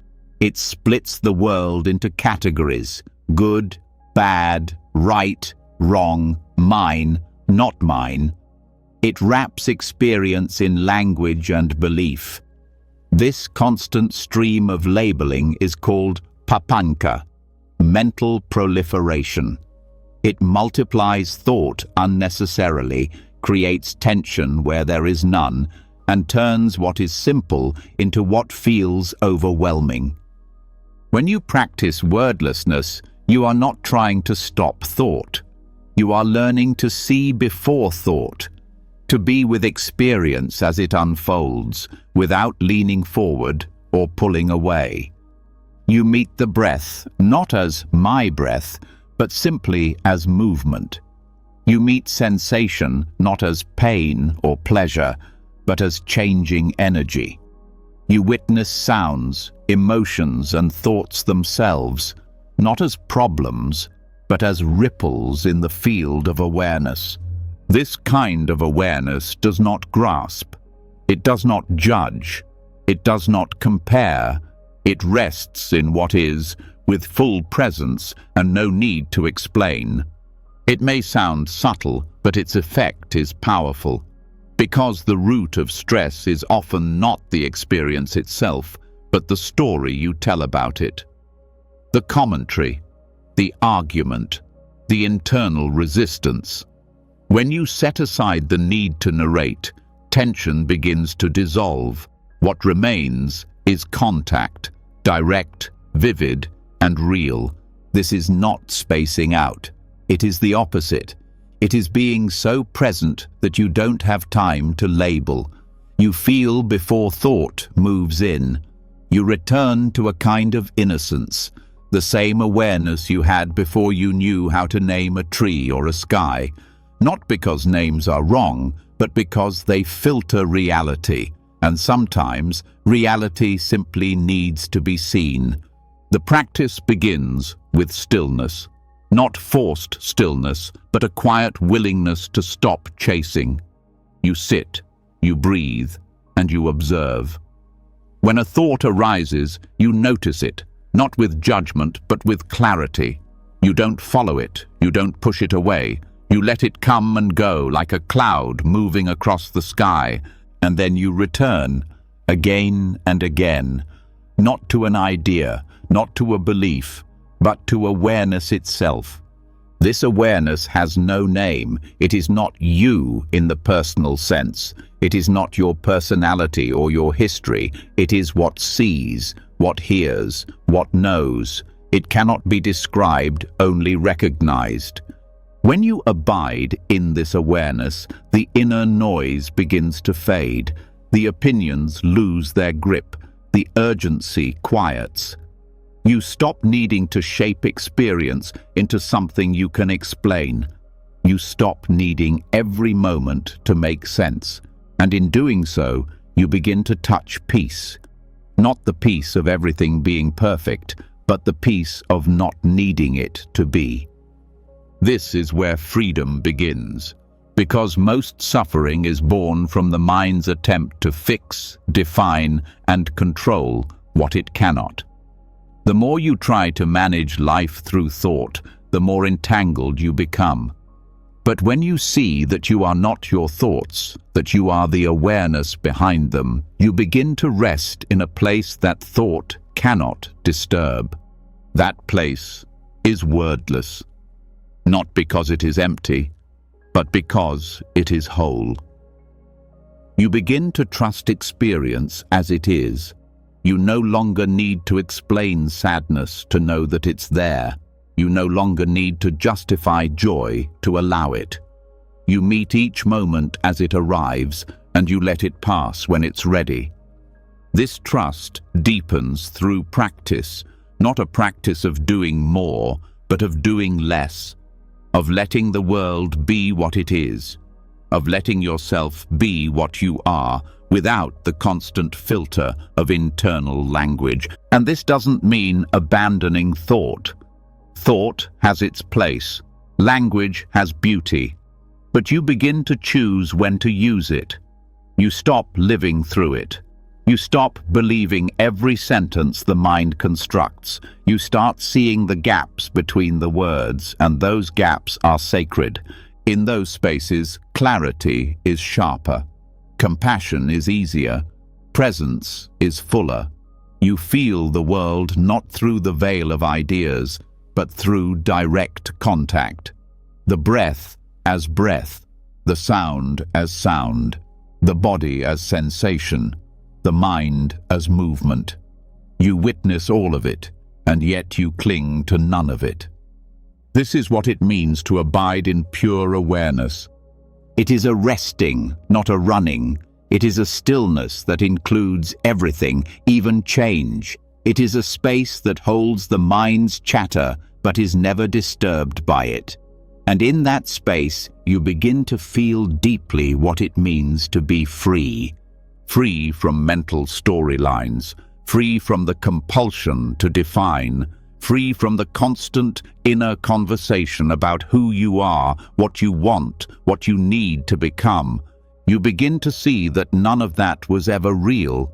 It was only language, useful sometimes, but not the whole truth. The whole truth cannot be said. It can only be seen, felt, known in silence. And when you live from that knowing, you stop reaching, you stop defending, you stop grasping for the next identity or idea to hold. You simply rest, as the sky rests behind every storm, as the ocean holds every wave without resistance. There is no need to add to the moment, no need to fix what arises, no need to decorate what's already complete. You are already here. You are already aware, and awareness, in its purest form, needs no words to be true. When the inner dialogue fades and you begin to rest in wordless awareness, you don't lose yourself, you find something more original. A clarity not built on belief or labels, a softness untouched by striving. This quiet presence isn't new. It isn't created by effort. It was always there, underneath the mental constructions, behind the roles and routines. You weren't building something, you were remembering. Beneath all the noise, there is a mind that hasn't been shaped by fear, a mind that knows how to rest without reason. That original, untouched awareness. This is your Buddha nature. It is not something you develop. It is what remains when you drop what was added. It is not perfect in the way the world defines perfection. It is not free of emotion or change, but it is unconditioned, unforced, and it cannot be broken. This is not philosophy. It is a truth that becomes obvious when all effort stops. The mind you usually identify with is trained. It repeats thoughts, mimics ideas, imitates what it has heard. It reacts before it observes. It searches without knowing what it truly wants. This conditioning was not your fault. It came from repetition, from survival, from learning how to fit into a world that prefers roles over rawness. Over time, you forgot what you were before the rules were taught. Returning to Buddha nature is not mystical, it is natural. But nature too has been covered, civilized, tamed, shaped into predictable patterns. And just like forests cleared to make room for cities, the inner mind was cleared to make room for ideas, for goals, for identity. The rewilding begins when you stop clearing space and start allowing it to grow again. This is not regression. It is not about losing language, logic, or structure. It is about remembering the original clarity that exists underneath structure. It is about recognizing that awareness did not begin when you learned to speak. It began long before that, in the simple act of being aware, of hearing before interpreting, of seeing without naming, of breathing without measurement. This return does not require effort. It requires trust. Trust in the possibility that stillness is intelligent, that silence is not emptiness, that there is something inside you that never needed to be built, only revealed. You are not returning to a blank slate. You are returning to the unfiltered ground of being. The conditioned mind will resist this. It will say, "That can't be enough." It will reach for concepts. It will try to evaluate even stillness. But the rewilded mind does not analyze. It listens. It feels. It responds from presence, not from rehearsed thought. It does not resist what is natural. It lets experience rise and fall without needing to fix or own it. This is not a fantasy. It is something felt directly in moments of full presence. When you are completely with what you are doing, without thought of outcome. When time feels irrelevant. When the self is not the center of attention. These are glimpses of the rewilded state. But they do not need to be rare. They can become the ground you live from. The reason this feels foreign is because of habit. Conditioning created loops in the nervous system, patterns of reaction that feel like personality. But they are not fixed. They are stories held in place by repetition and belief. When awareness becomes strong, these patterns soften, and what emerges is not a better version of you, but a freer one. One not defined by reaction, one not obsessed with self-image. Returning to Buddha nature is not about behaving perfectly. It is about acting from clarity. It is not about suppressing anything. It is about allowing everything without attachment. From this place, Kindness arises naturally. Patience becomes effortless. Compassion does not require effort because there is no other to compare yourself against. This awareness is like wild ground. It does not conform, but it holds everything. It does not divide the world into right and wrong, but sees clearly. It does not speak much, but when it does, the words carry weight. Not because they are clever, but because they are rooted in silence. This kind of mind is not concerned with reputation. It does not fear not knowing. It lives close to the breath, to the earth, to the present. It does not need to explain itself. It knows its worth without needing confirmation. The world may not recognize this kind of presence. It may call it strange, unproductive, even lazy. But what the world calls laziness is often deep rest. What the world calls unproductive may be true clarity. And what the world calls naive may be real wisdom, wisdom untouched by cynicism. The rewilded mind does not need to win. It is not trying to succeed in anyone else's game. It lives by different rhythms. It moves with seasons, not with clocks. It trusts timing instead of forcing outcomes. To return to this mind, start small. Spend time in spaces without screens. Listen to sounds without identifying them. Feel your breath without needing to control it. Let your thoughts pass without turning them into beliefs. Let your body move without rehearsing how it looks. This is how you return, by allowing space for what has always known how to be. Over time, the conditioned reactions lose power. You stop needing to defend everything. You stop trying to correct everyone's opinion. You begin to care less about being understood and more about being real.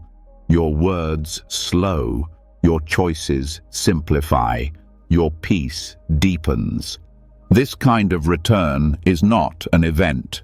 It is a rhythm, a daily remembering, not forced, not scheduled, not achieved.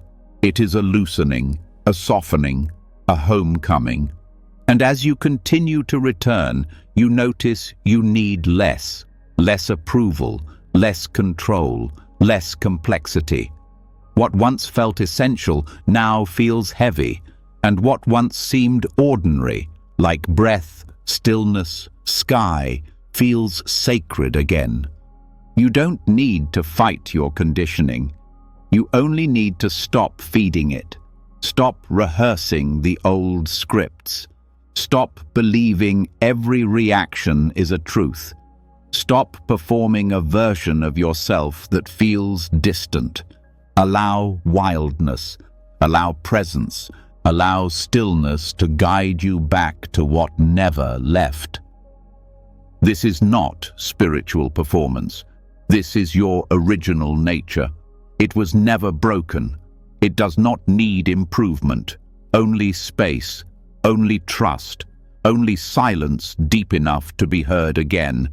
As you begin to remember the depth of your own untouched presence, something else starts to move quietly in the background, a readiness to let go of even more. The clinging that once felt necessary no longer serves the same function. The effort to control, to grasp, to accumulate, mentally, emotionally, physically, starts to feel heavy. It no longer aligns with the clarity you've begun to touch. And now you're faced with the subtle question, what would it mean to let go, not just of the story or the thought, but of the need to hold anything at all? Renunciation begins not with denial, but with insight. It arises not from rejection of the world, but from seeing its nature clearly. It doesn't come from force. It comes from understanding the weight of clinging and realizing you don't need to carry it. When you release what burdens the heart, What's left isn't emptiness, it's freedom. And that freedom is found breath by breath. Renunciation is not dramatic.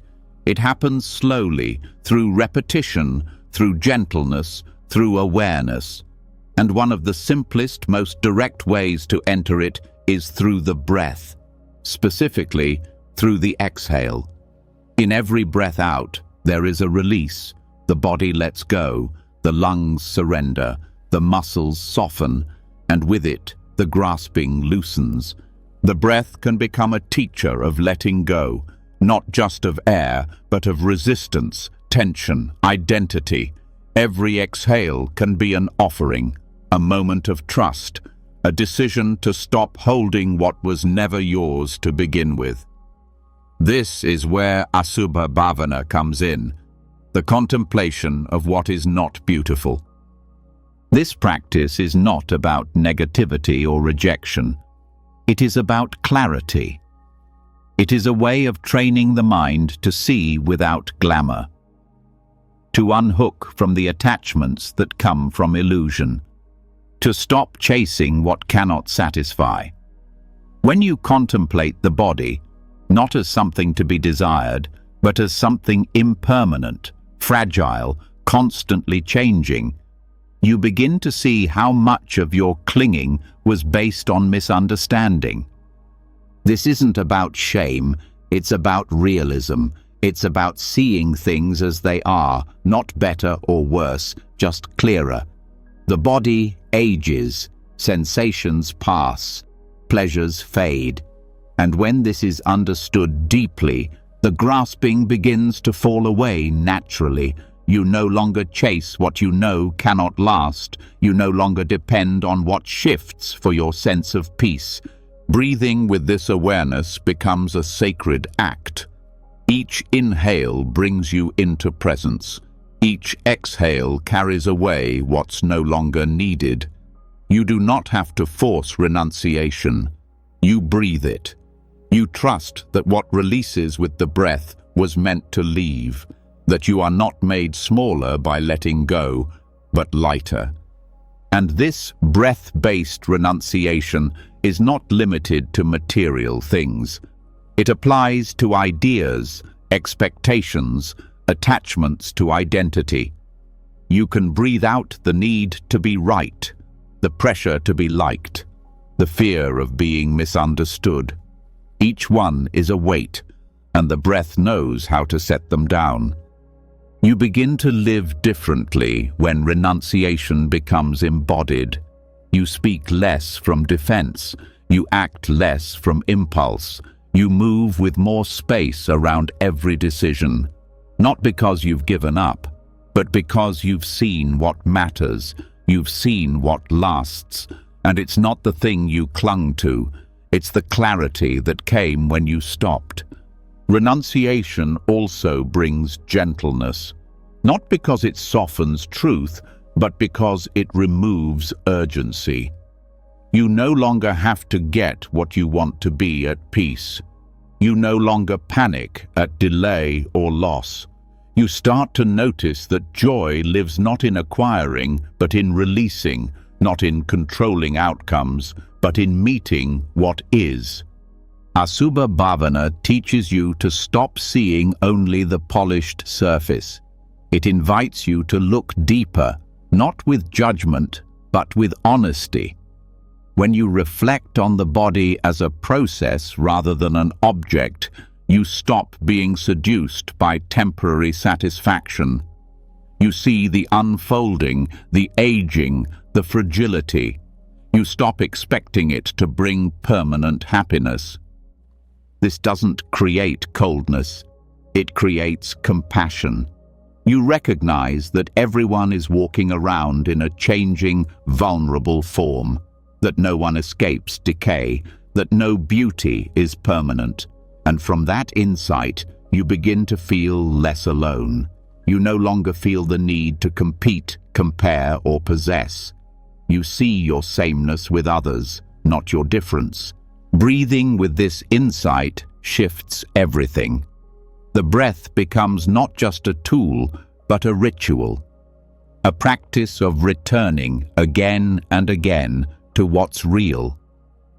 You begin to notice where the clinging hides in a sentence, a tone of voice, a sudden reaction, and you breathe.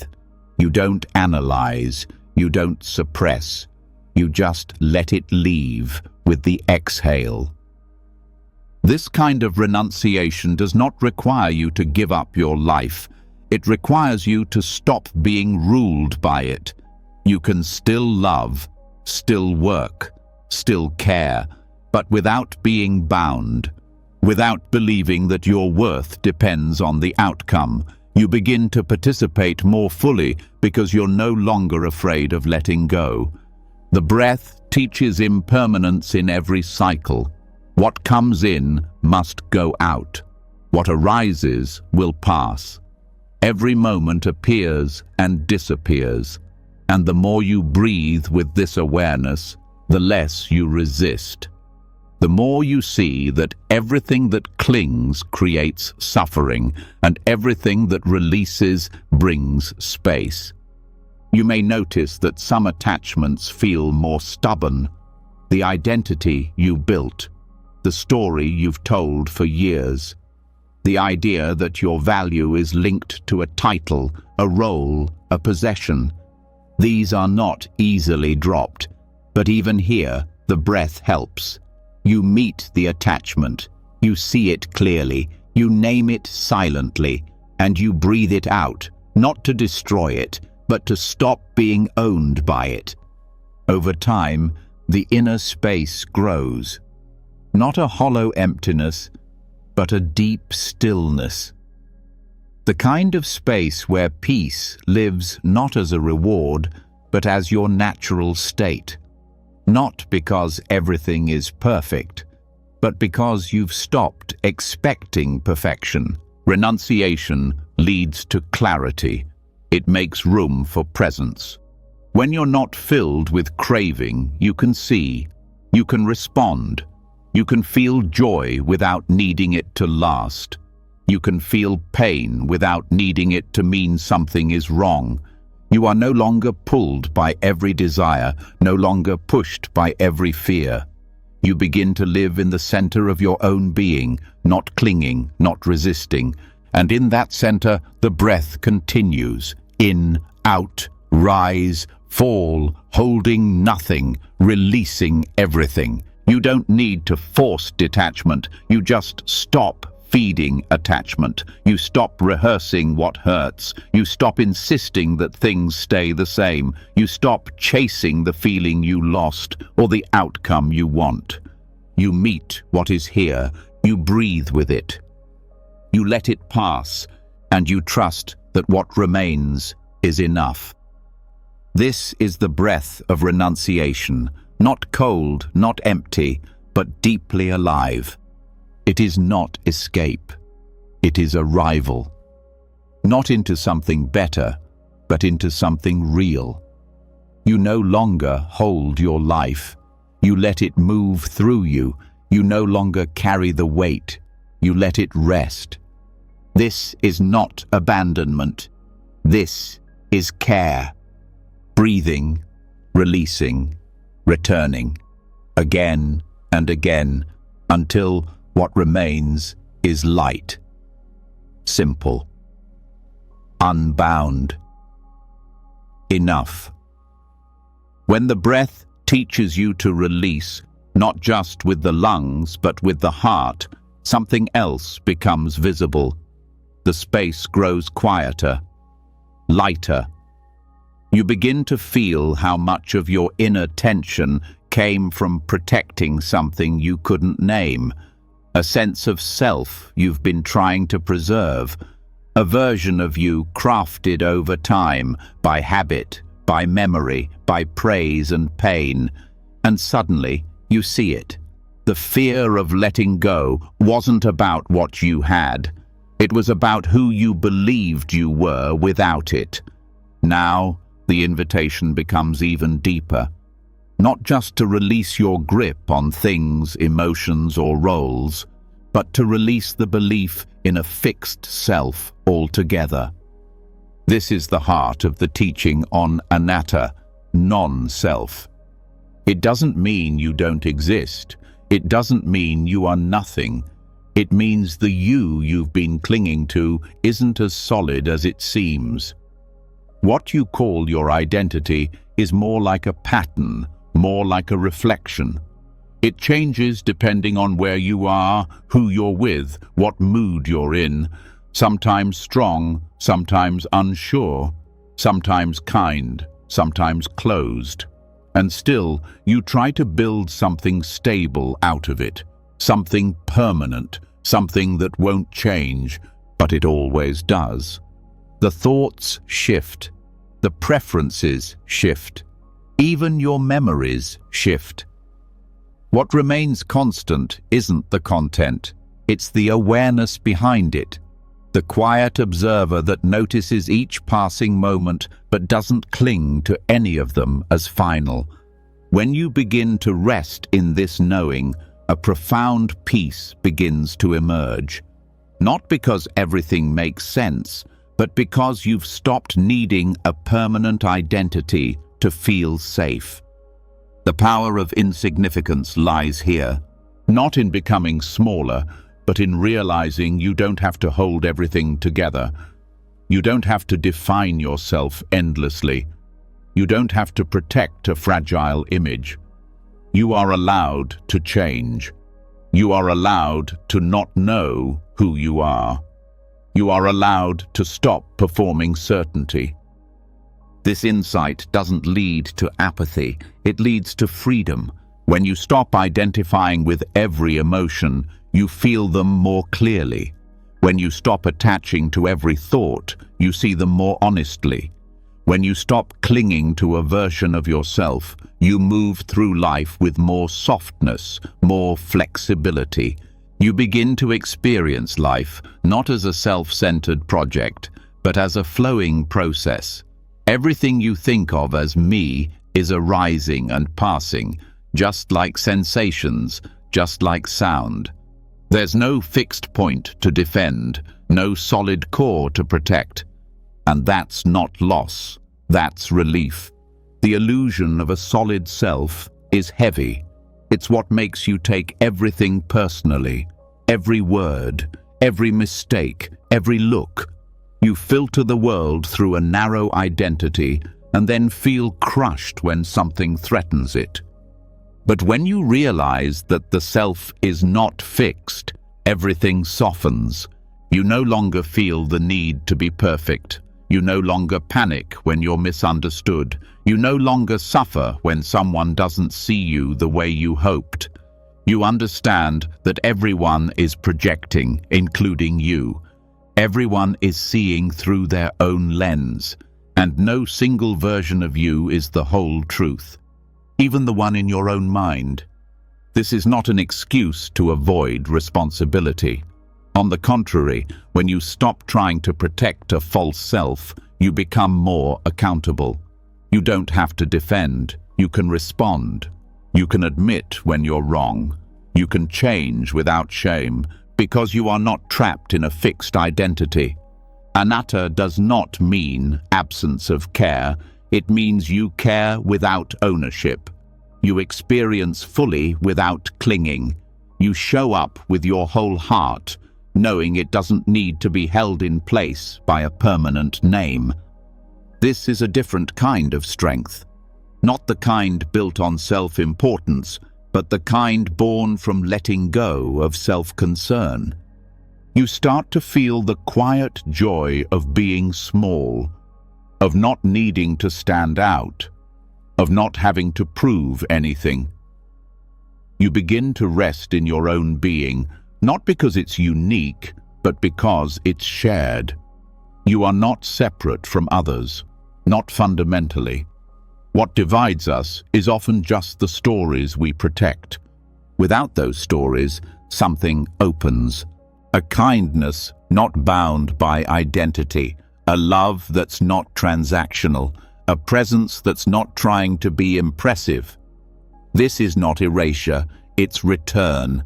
Return to what's true before the labels, before the achievements, before the fears. Not emptiness in a hollow sense, emptiness in the way a clear sky is empty, vast, silent, holding everything. You see this even in the breath. It moves without needing to be named. It doesn't ask for identity. It comes, it goes, and still you are here. Awareness doesn't depend on self. It simply knows. And that knowing is where your peace lives, not in who you think you are, but in the spaciousness of not needing to be anyone at all. This is not an idea to understand with the mind.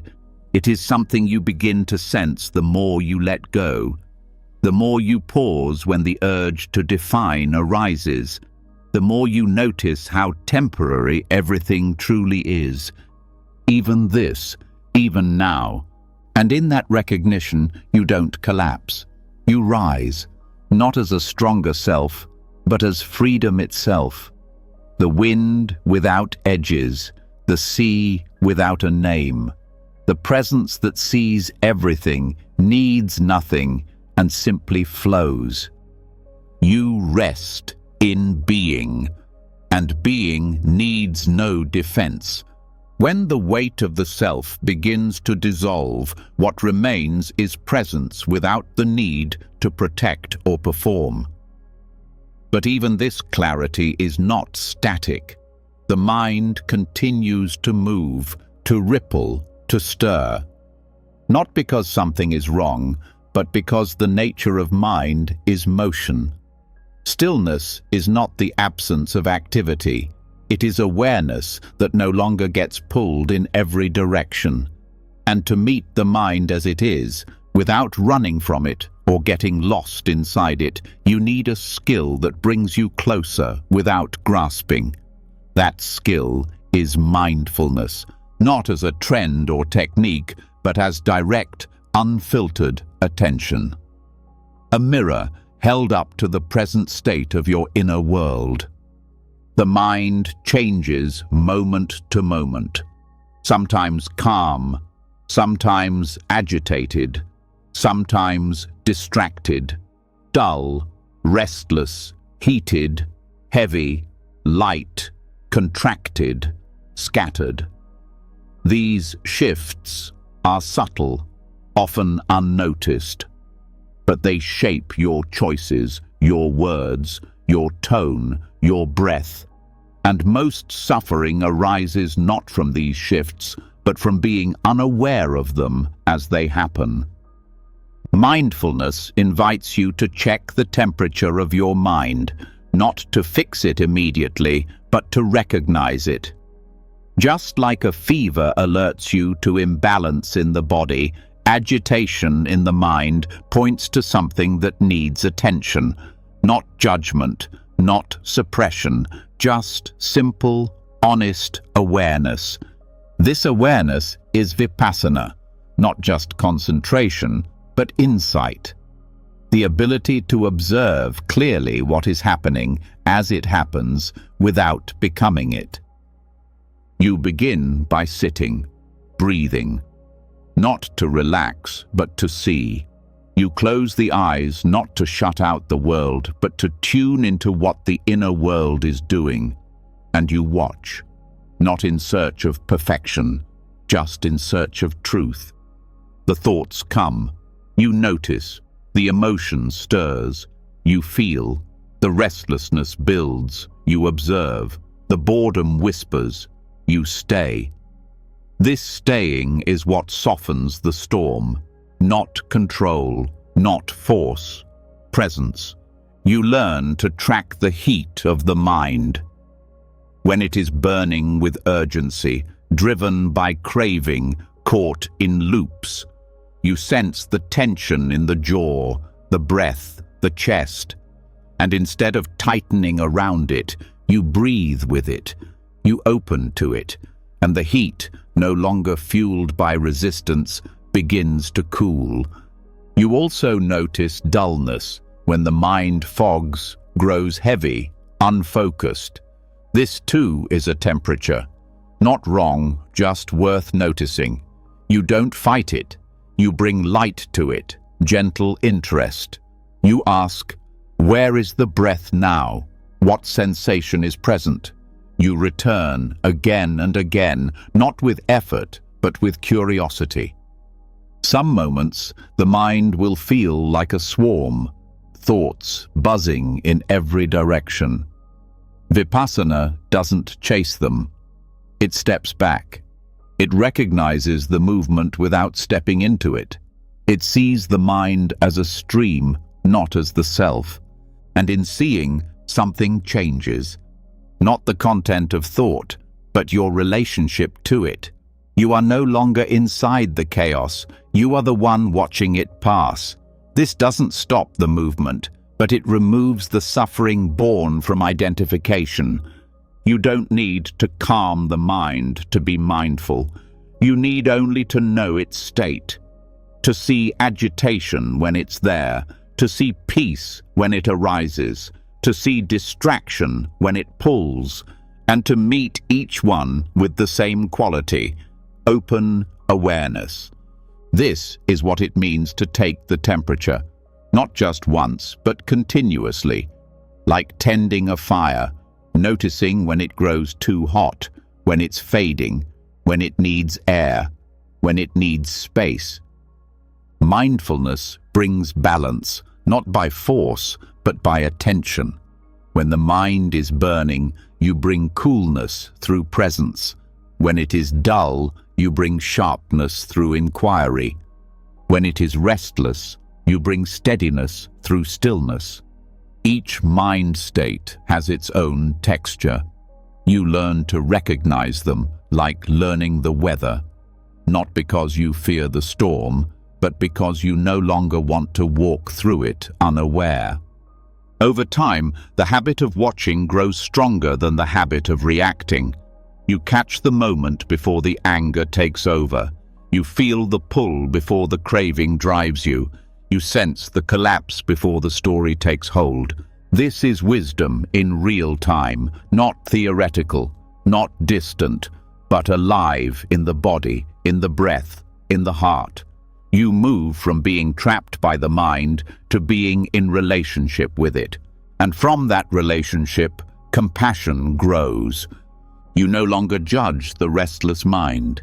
You care for it. You no longer resent the tension. You breathe with it. You stop trying to be someone different. You start being more honestly with what's here. The mind's heat and coolness, its clarity and confusion, all become teachers. Each state, a signal, each moment, an opportunity to return. You learn that mindfulness is not a break from life. It is the deepest way of living it. This awareness doesn't fix everything, but it changes everything. Because the moment you see clearly, you're no longer caught blindly. The moment you notice, you're free to choose. You begin to ask more meaningful questions. What is the mind doing now? Where is my attention? What story is driving this feeling? What happens if I pause, just for a breath? And in that pause, truth becomes visible. Not as a concept, but as felt experience. The temperature begins to settle. Not because the world changes, but because your relationship to experience transforms. You are no longer running from mind states or clinging to them.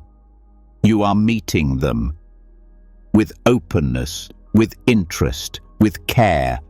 And this is how stillness arises, not from controlling the mind, but from being present with it fully. Not from forcing quiet, but from no longer feeding the noise. Stillness is not the absence of thought.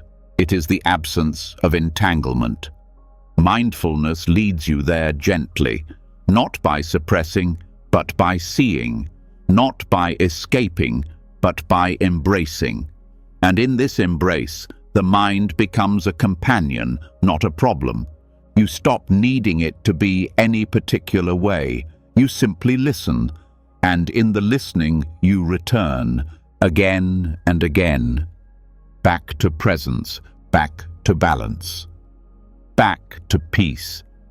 As your awareness grows steadier and the pull of reactivity loses its grip, something else begins to rise to the surface, quieter than thought, older than words, a tension that mindfulness alone does not dissolve, a heaviness that sits beneath emotion.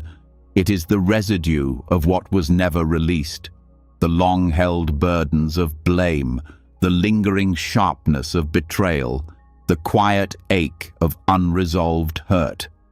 This is where the practice turns inward, not for control, but for compassion. Forgiveness is not an event. It is a process of softening, of remembering how heavy it is to carry what no longer serves. And this release is not for others. It is for your own freedom. Because pain repeated through memory continues to wound even long after the moment has passed. To forgive does not mean to forget or approve. It means to stop burning yourself with what someone else left behind. It means to stop protecting old injuries by keeping them alive. It means to recognize that resentment is not strength. It is an anchor. Forgiveness begins not with others, but with the willingness to let go of the identity that suffering shaped. The part of you that was wronged, humiliated, abandoned, dismissed, it is real. It deserves tenderness, but it does not need to define the rest of your life. Karuna, or compassion, is not sentiment. It is fierce clarity. It sees the pain and chooses not to amplify it. It sees the story and chooses not to feed it. It turns toward the wound not to fix, but to offer presence. The pain wants to be seen, not protected, not repeated. Metta, or loving kindness, becomes the balm. It is not earned, it is offered. You do not give it because someone deserves it. You give it because your heart knows the cost of withholding it. When you hold bitterness, it is your peace that contracts. When you hold love, it is your breath that deepens. Before sleep, this becomes a sacred opportunity to sit quietly and reflect on where the mind still grips, to ask, who am I still blaming? What memory still stings? What thought keeps reopening a wound that wants to close? You do not need to rush to forgive. You only need to notice where you're still hurting, where you flinch when a name appears in your mind, where you tighten when the past knocks again. And then you begin the practice.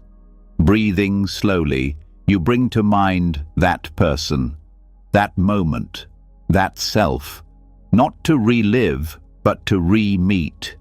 You say silently, I see you. I see the pain. I see the fear beneath the words.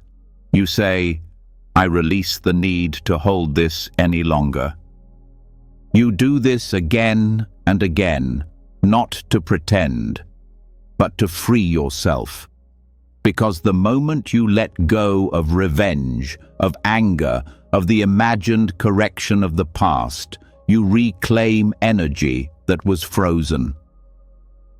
Forgiveness is not weak. It is strong enough to not need anything in return. Not apology, not agreement, not justice in the form the ego craves.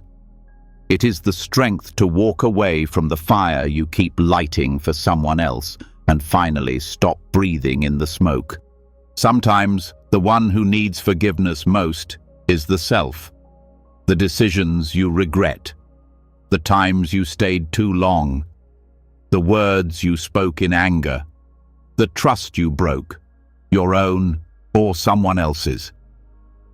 These live in the corners of the heart like unfinished conversations. So you turn toward yourself and you say, I see that you didn't know better. I see that you were afraid. I see that you've suffered enough. And you offer kindness, not to forget, but to remember differently, to see that growth was born through pain and peace is born through release. Forgiveness does not change the past. It transforms the way the past lives in you. It allows grief to move instead of stay stuck.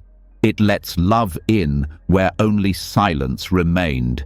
It reopens the heart that closed in defense and reminds it that safety does not mean separation.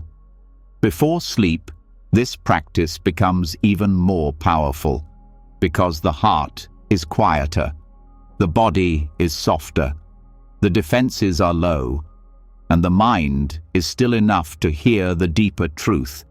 You do not need to carry this into tomorrow. You breathe in softness.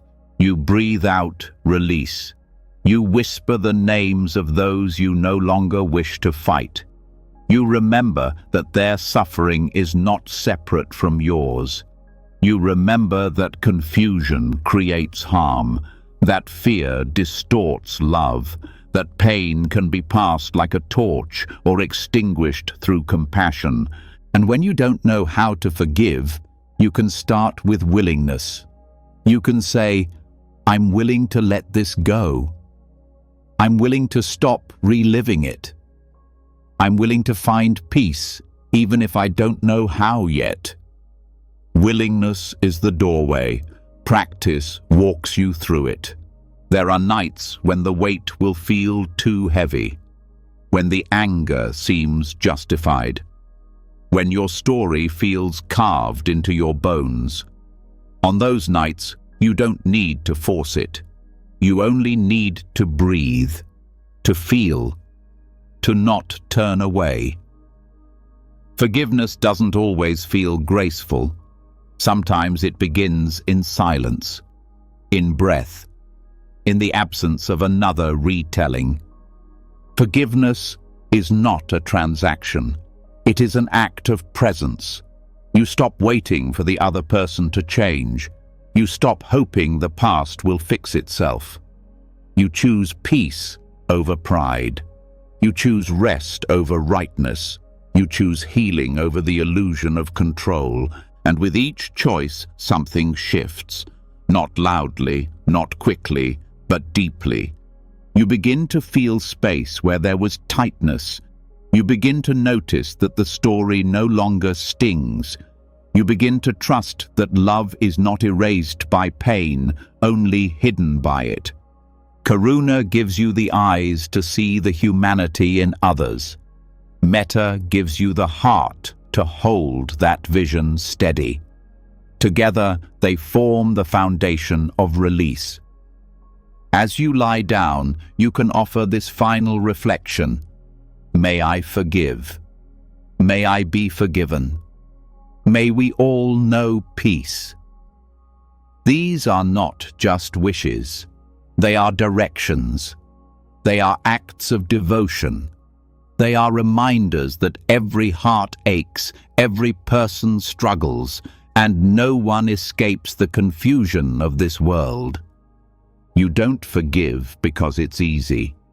You forgive because not forgiving is harder, because carrying pain for years becomes a weight you were never meant to bear, because life is too short to rehearse harm, too sacred to store bitterness. Forgiveness is not a destination, it is a returning to softness, to breath, to freedom. You rest in the heart's quiet knowing. The release was never for them, it was always for you, and now you are free to sleep, to let your mind settle, to let your heart exhale, to let the night hold what no longer belongs in your hands. Peace comes when you stop holding on. And now it's time to let go. After forgiveness softens the weight of what you once carried, the heart becomes a quieter place. You no longer feel the need to replay old wounds, and you stop searching for new ones to protect yourself from.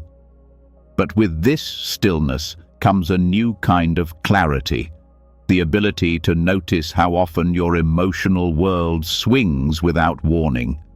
Joy turns quickly into fear. Contentment collapses into craving. One comment lifts your mood, another crushes it. And even without loud drama, there is a kind of chaos in this swinging, a hidden exhaustion from always feeling too much or too little. This is where the next unfolding begins. There is a path between excess and absence, between reaction and repression, a way to feel without flooding, a way to witness without freezing. The Buddha called it the middle way, Majjhima Patipada.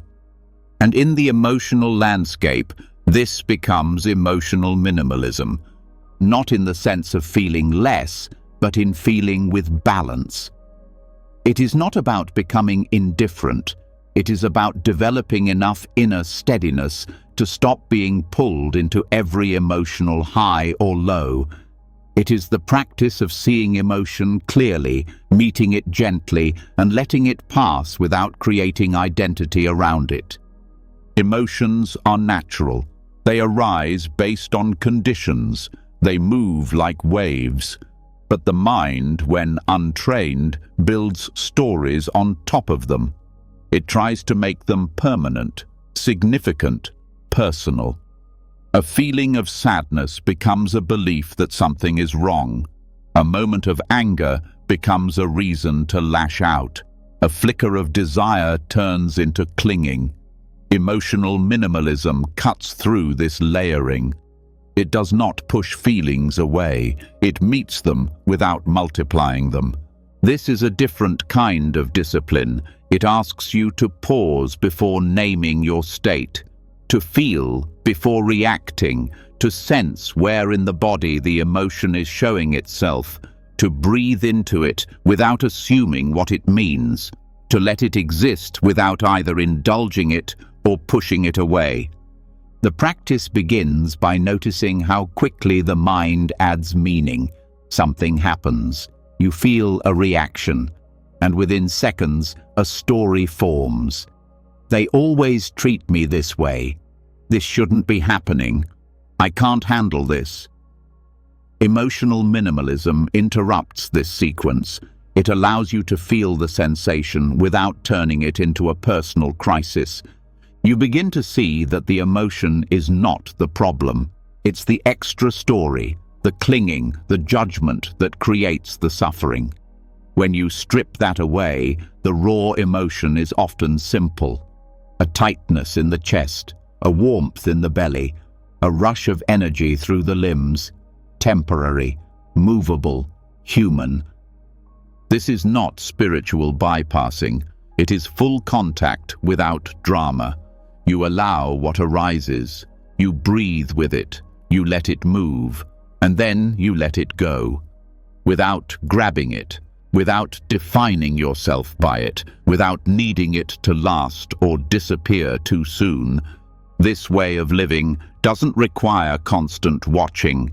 It becomes intuitive. You sense when an emotion is beginning to take over. You feel the tension of identification, and you return to breath, to body, to present moment awareness. You stop feeding the emotional fire with more thoughts. And when you don't indulge or suppress, you begin to see the emotion for what it is. Information. A signal. A messenger, not a master. Anger shows up to point to a boundary. Fear arrives to alert you to uncertainty. Joy blossoms when something aligns with your values. Sadness reflects loss. But none of these feelings need to own you. They visit. You listen. You respond. You release. The middle way is the ability to walk through that process without needing extremes, without swinging from one side to the other, without craving constant positivity or bracing for constant harm. You move through experience with steadiness, not numbness. You learn to live on stable ground, not shifting moods. This kind of stability is not cold. It allows you to feel fully, but it prevents collapse. You no longer get trapped in emotional spirals. You no longer make decisions in the middle of storms. You give yourself space. You stop reacting as a habit and begin responding with wisdom. It also teaches you how to hold the emotions of others without drowning in them. You listen more clearly. You stop trying to fix. You stop taking everything personally. You hold space with presence and boundaries, compassion without absorption. Over time, emotional minimalism becomes a way of being. You carry less internal clutter.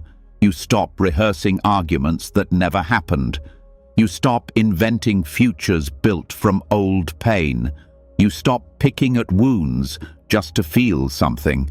You start to value inner quiet more than stimulation. This doesn't mean avoiding joy. It means not chasing it desperately. It means letting joy arise naturally and fall away naturally. You begin to trust that your worth isn't tied to how intensely you feel, but to how clearly you live. The mind stops swinging like a pendulum and begins to settle. The nervous system learns that not every emotion is an emergency. You stop fearing sadness. You stop clinging to excitement. You learn that contentment is enough.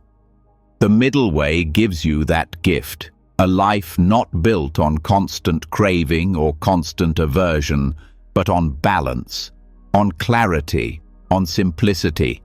This is not always easy. It takes practice. You may still get caught, you may still react, but you recover faster. You learn to notice sooner. You stop judging yourself for feeling and start appreciating the space between the feelings. That space becomes your home. The pause becomes your strength. Emotional minimalism also creates space for joy that isn't loud. A quiet kind of happiness. Not from things going perfectly, but from being present enough to notice what is already here. A bird singing, a breath softening, a moment of rest. These small things become rich when you stop needing drama to feel alive. This practice also reveals the subtle ways you seek discomfort, out of habit, out of identity, out of resistance to peace. You notice when you pick fights with your own thoughts, when you stir tension because stillness feels unfamiliar, and you begin to choose differently. You choose the simple response, the quiet understanding, the action that requires less force. You learn to rest emotionally without disconnecting, to feel fully without flooding. And in that rest, you begin to heal, not through effort, but through balance, not through extremes, but through presence. This is the middle way in the emotional life, and it becomes your foundation, not because you have removed emotion from your experience, but because you've stopped being consumed by it. You feel, you see, you stay steady, and you continue on, peacefully, present, free. When emotional reactivity no longer rules your inner space and you begin to live from steadiness rather than extremes, you naturally find yourself drawn toward subtler experiences. The quiet between emotions, the softness beneath effort. The body speaks in ways the thinking mind often misses, and some of its messages are so familiar, so ordinary, they're dismissed entirely. But awareness doesn't overlook what is simple. It begins to notice what has always been happening just beneath the tension. And in this stillness, you begin to sense the significance of one of the most overlooked expressions of the body: yawning. Not as a sign of boredom, but as a threshold. Not as fatigue alone, but as a subtle opening into a state of deep surrender. Yawning often arrives without request. It doesn't wait for permission. It opens the mouth, stretches the breath, releases the tension. And it does all of this on its own, without strategy, without resistance. In a culture built on control, this simple act can feel intrusive, even embarrassing. But when met with awareness, yawning reveals something far more profound. It is a direct invitation into passaddhi, the tranquility that arises when the mind and body release effort. To yawn consciously is to allow the body to guide the mind. It is to witness an expression of surrender so natural, so primal, that it bypasses thought entirely. The breath deepens, the face opens, the muscles soften.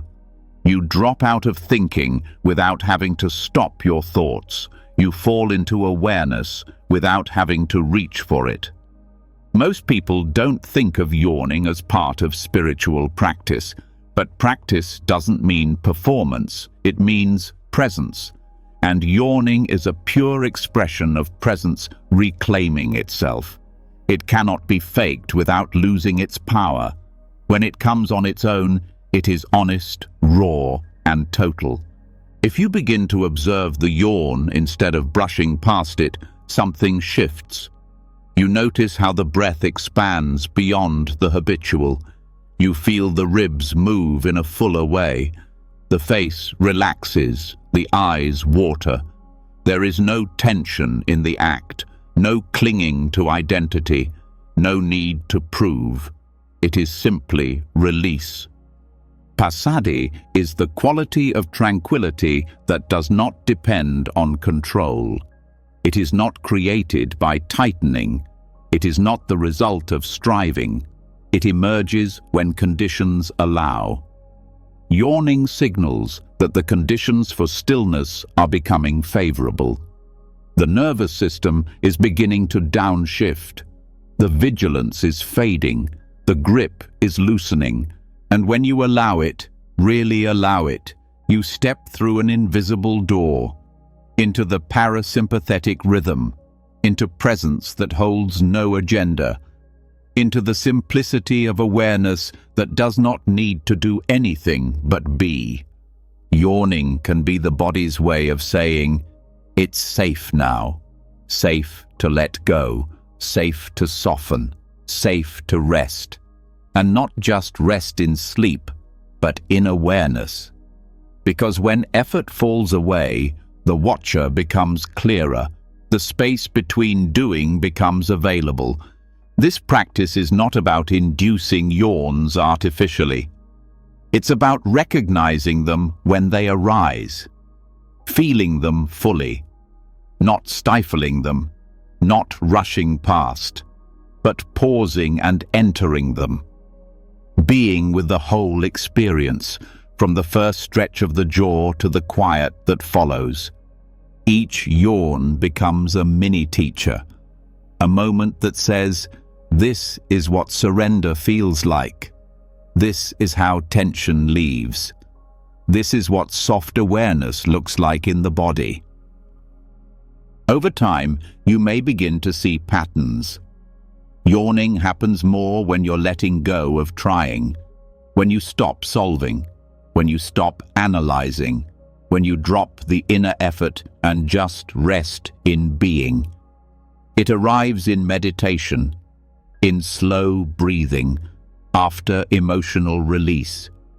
It punctuates moments of returning. Yawning is not passive, it is active release. The nervous system doesn't need permission. It doesn't need instruction. It simply does what it knows to do when given space. And that's what makes this practice powerful. It's not something you add. It's something you stop resisting. When you meet yawning with mindfulness, you begin to appreciate the wisdom of the body. You see that awakening doesn't always come through stillness alone or intensity.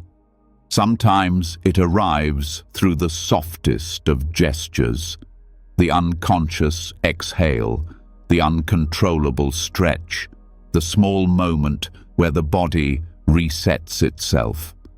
And after the yawn passes, don't rush, don't immediately move, just feel what has shifted. Sense the stillness that remains. Notice the openness, the quiet. Let yourself rest in that pocket of peace before thought resumes. This is how awareness becomes effortless, not because you forced it to happen, but because you stopped getting in its way. The mind often believes that attention must be sharpened, that focus must be held tightly. But yawning reveals another path. It shows that alertness can be soft, that awareness can be wide, that presence can be open, slow, and completely natural. There is no tension in yawning, no contraction, no grasping. This teaches the mind how to follow the body's lead, how to open gently, how to release identity without trying to. And in that space, the practice deepens. You don't arrive at peace, you dissolve into it.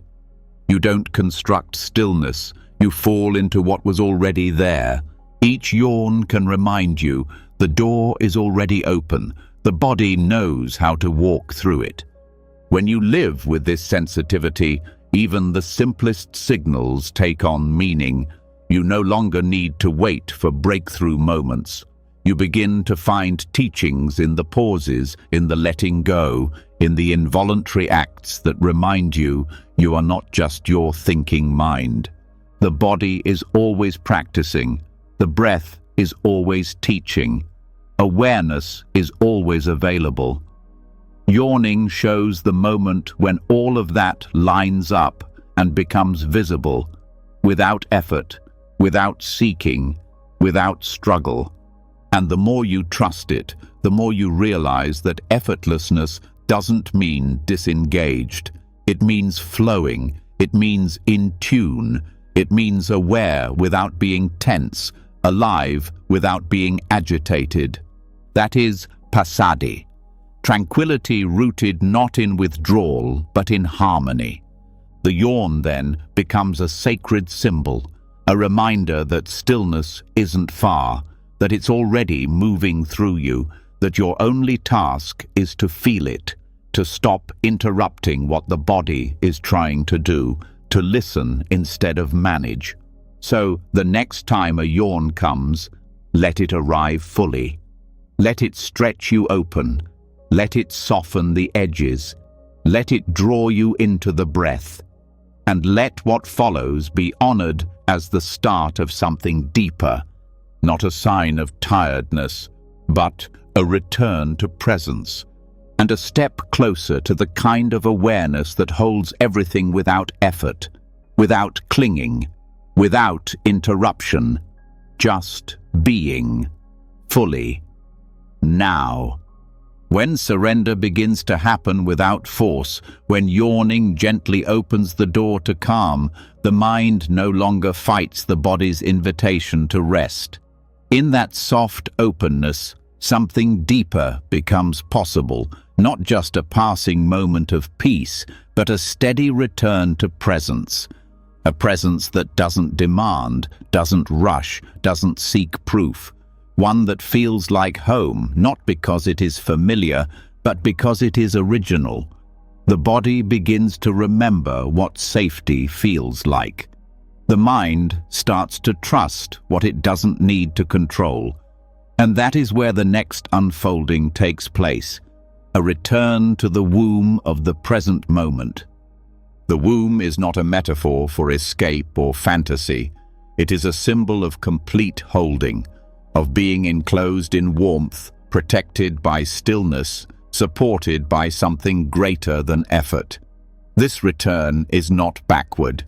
It is downward, into the body, into the breath, into the layer of awareness beneath thought. To come back to this space, the body must be given permission to feel safe. Not in the mind's idea of safety, but through direct physical experience. The nervous system doesn't respond to concepts. It responds to signals, touch, posture, breath, temperature, rhythm. When these become steady, the deeper systems begin to relax, not as reaction, but as truth. Begin with the posture. The body must feel stable. Whether lying down, sitting cross-legged, or reclined with support, there must be a sense that nothing is being held unnecessarily. The spine need not be forced straight, but allowed to lengthen naturally. The jaw softens, the shoulders rest. The hands find a place to land. Every joint becomes a point of surrender. This is not collapse.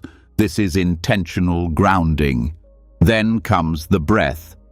Not manipulated, not performed, just noticed. The breath as it is, meeting the body where it is. And over time, as the body listens, the breath changes on its own. It deepens, not through effort, but through permission. Each inhale a quiet returning, each exhale a letting go. No pressure to breathe a certain way, only the invitation to feel what is already breathing. This is the beginning of embodied sati, mindfulness not as a mental exercise, but as full presence in form. Awareness that includes the sensations, the posture, the energy in the body, the contact with the ground, the pull of gravity, the quiet rhythm of the breath. Nothing is excluded, nothing is judged. As this mindfulness matures, it becomes samadhi, unification. The attention stops scattering. It gathers itself. It rests in the body as a stable base, not because the mind is forced to focus, but because distraction loses its pull. When the body feels safe and the breath is steady, the mind stops needing escape.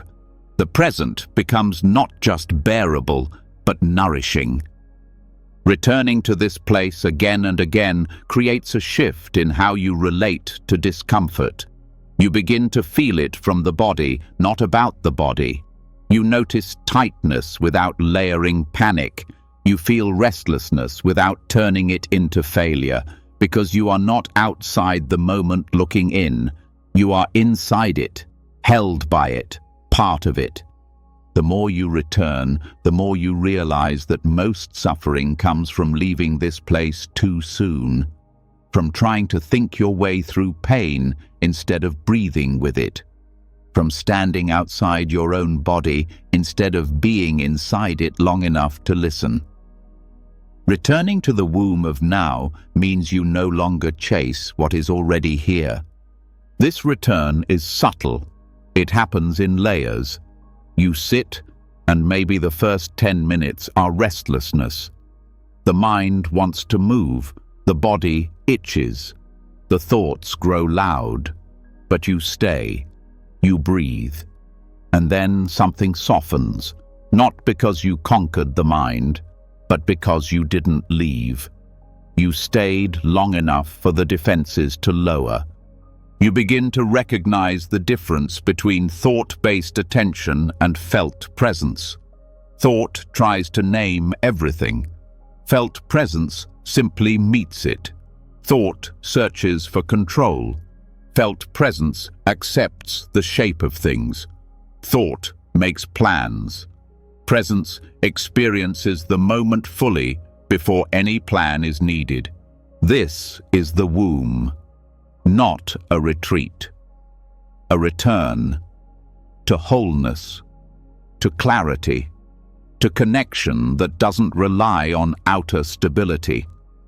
The more you stay here, the less easily you are thrown off by surface change. you begin to feel the world moving around you without feeling moved by it. This is not detachment. It is deep involvement with reality without resistance. The body remains soft. The breath remains steady. The mind rests in awareness, not because it was forced, but because it found something more trustworthy than thought: presence. This presence doesn't fix everything. It doesn't erase hardship. But it gives you a place to return when everything outside begins to fracture.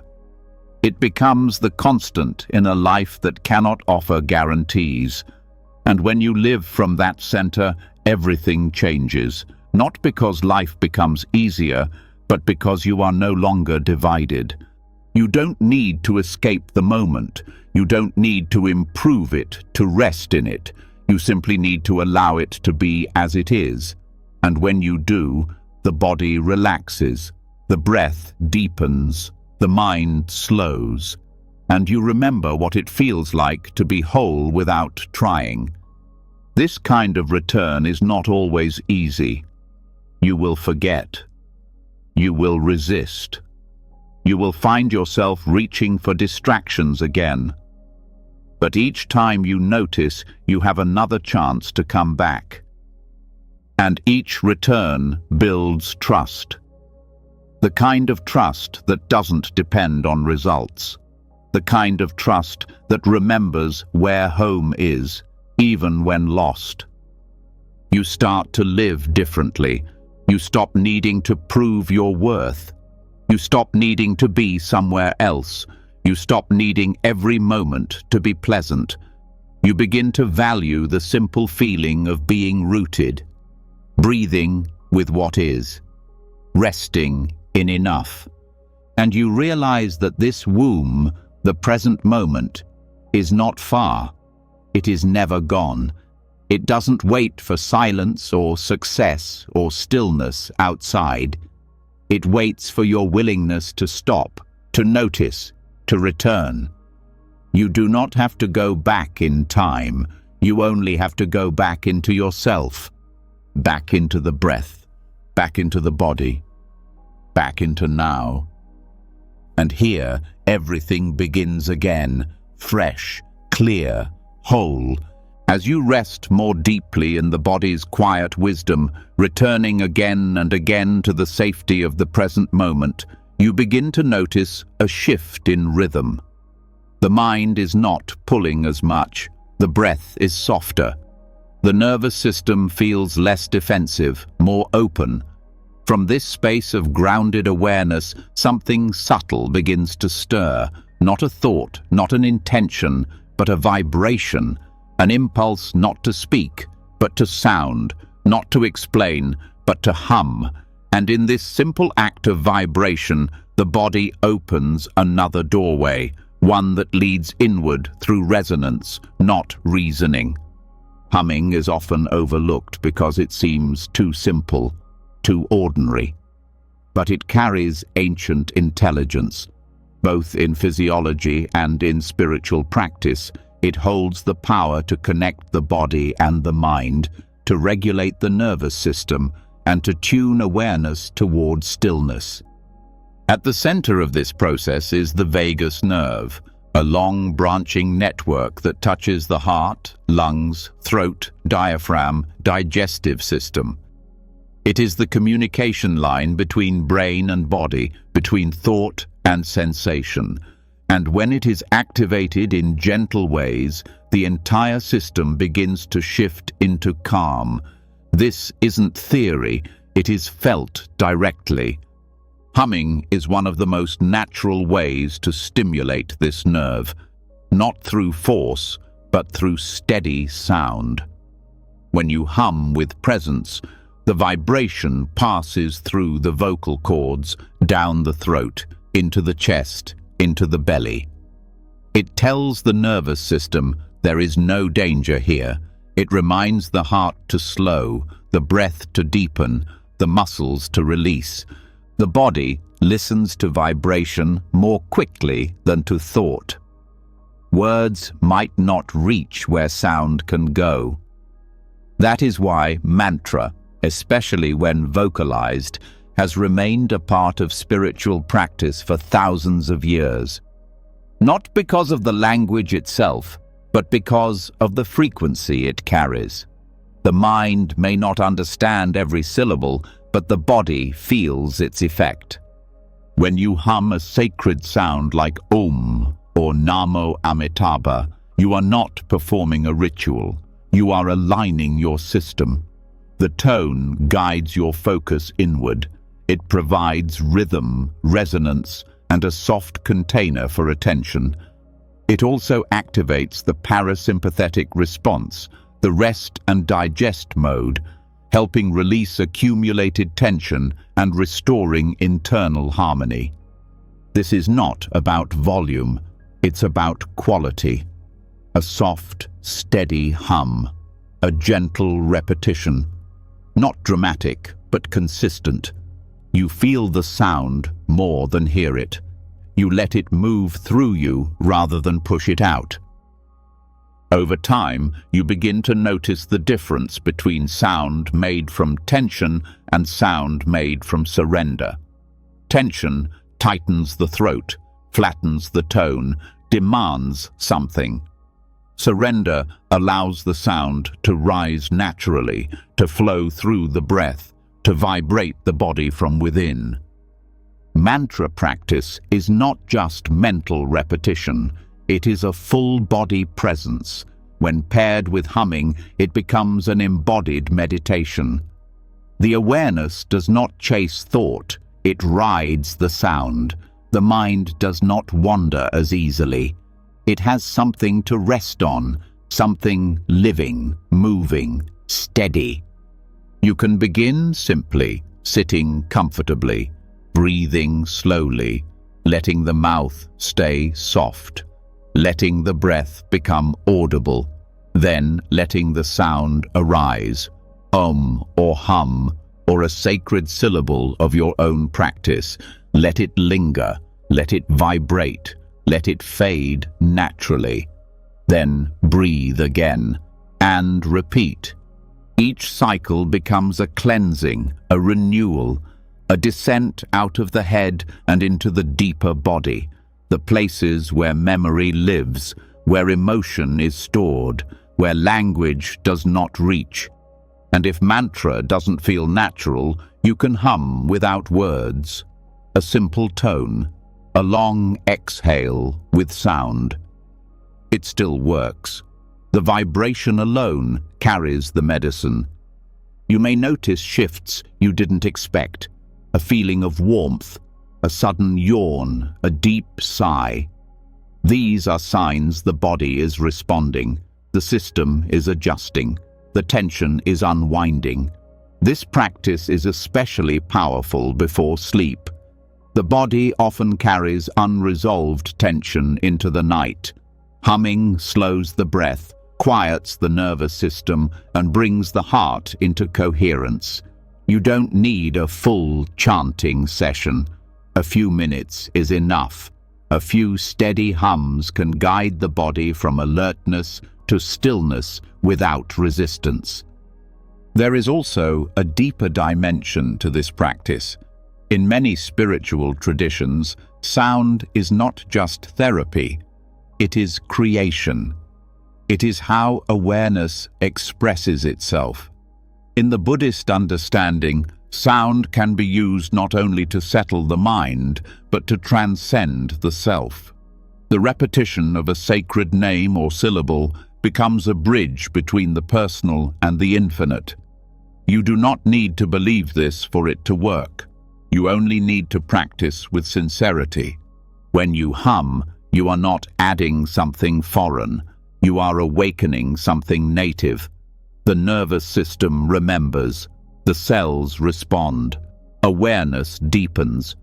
And what follows is not effortful meditation, but effortless resting. Not from exhaustion, but from alignment. As the sound softens your system, the thinking slows. The edges blur.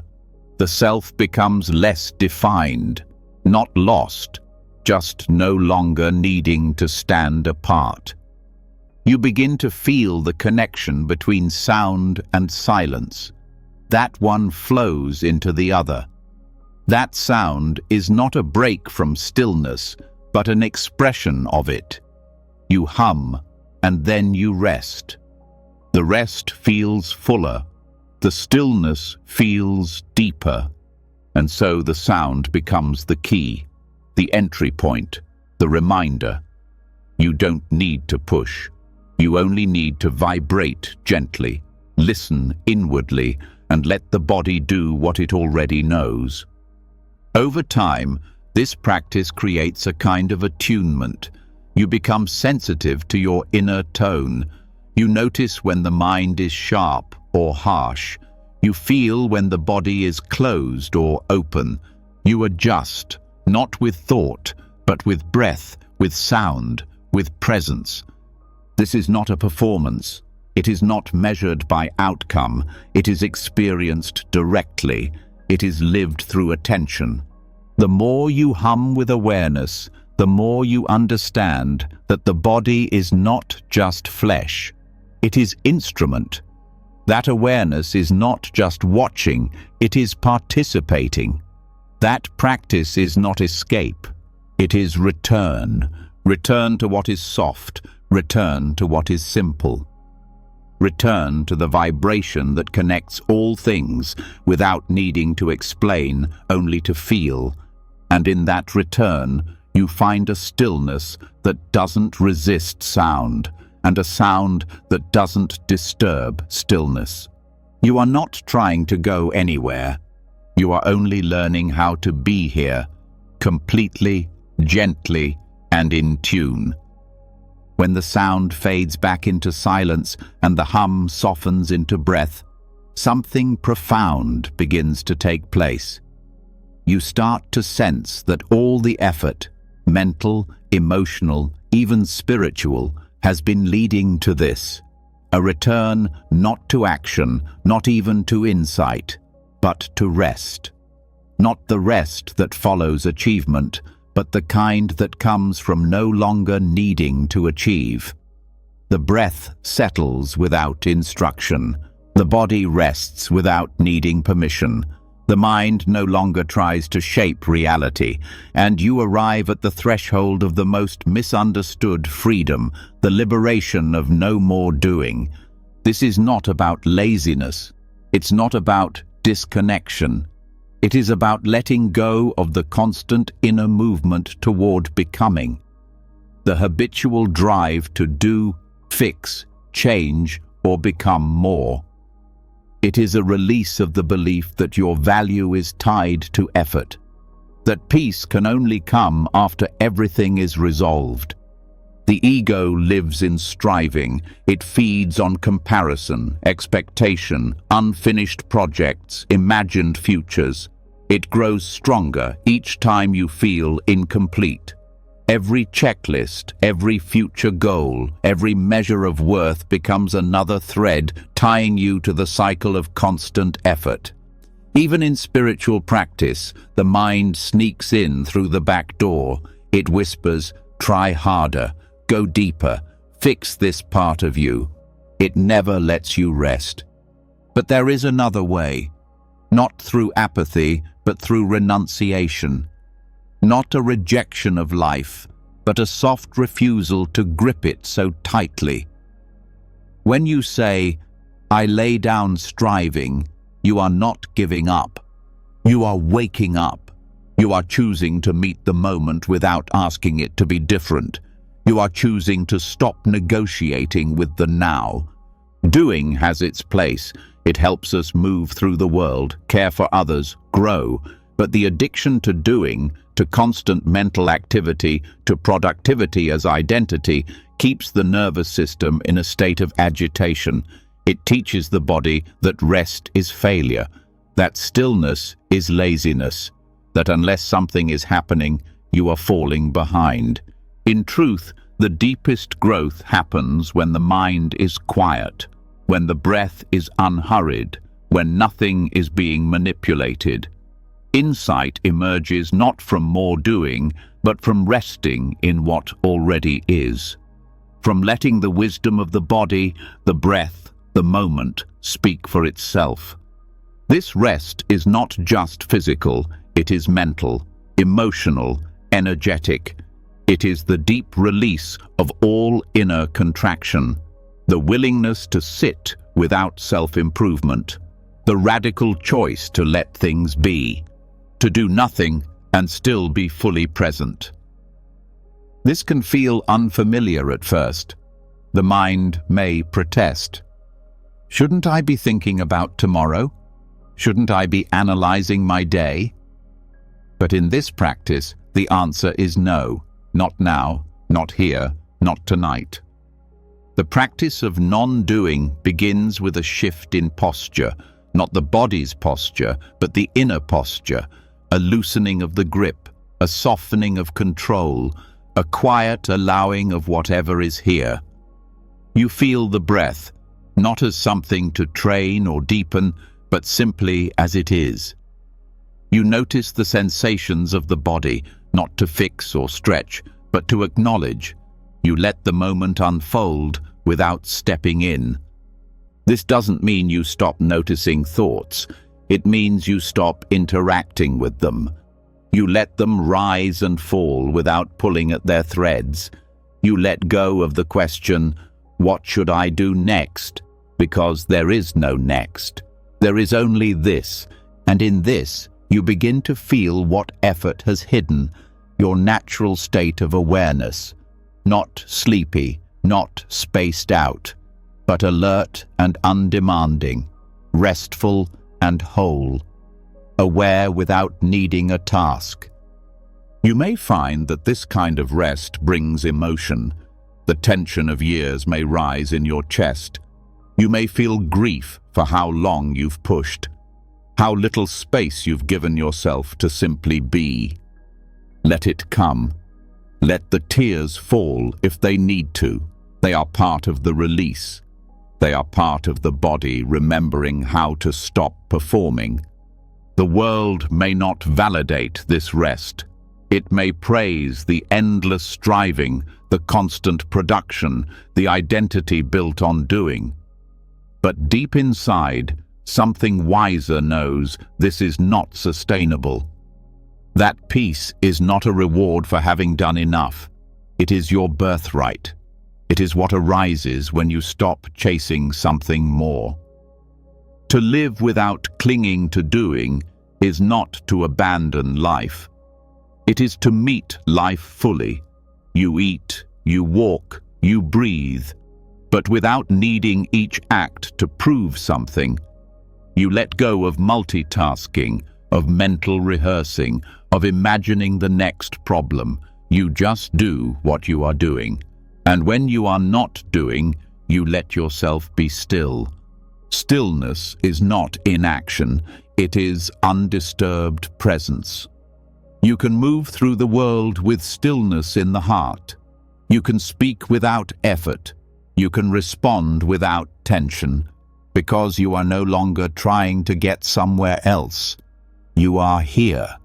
And when the ego rises again, and it will, you recognize it. The urge to improve, to rush, to criticize, to compare, you see it, and you smile. You do not follow. You return to breath, to sensation, to the ground of now.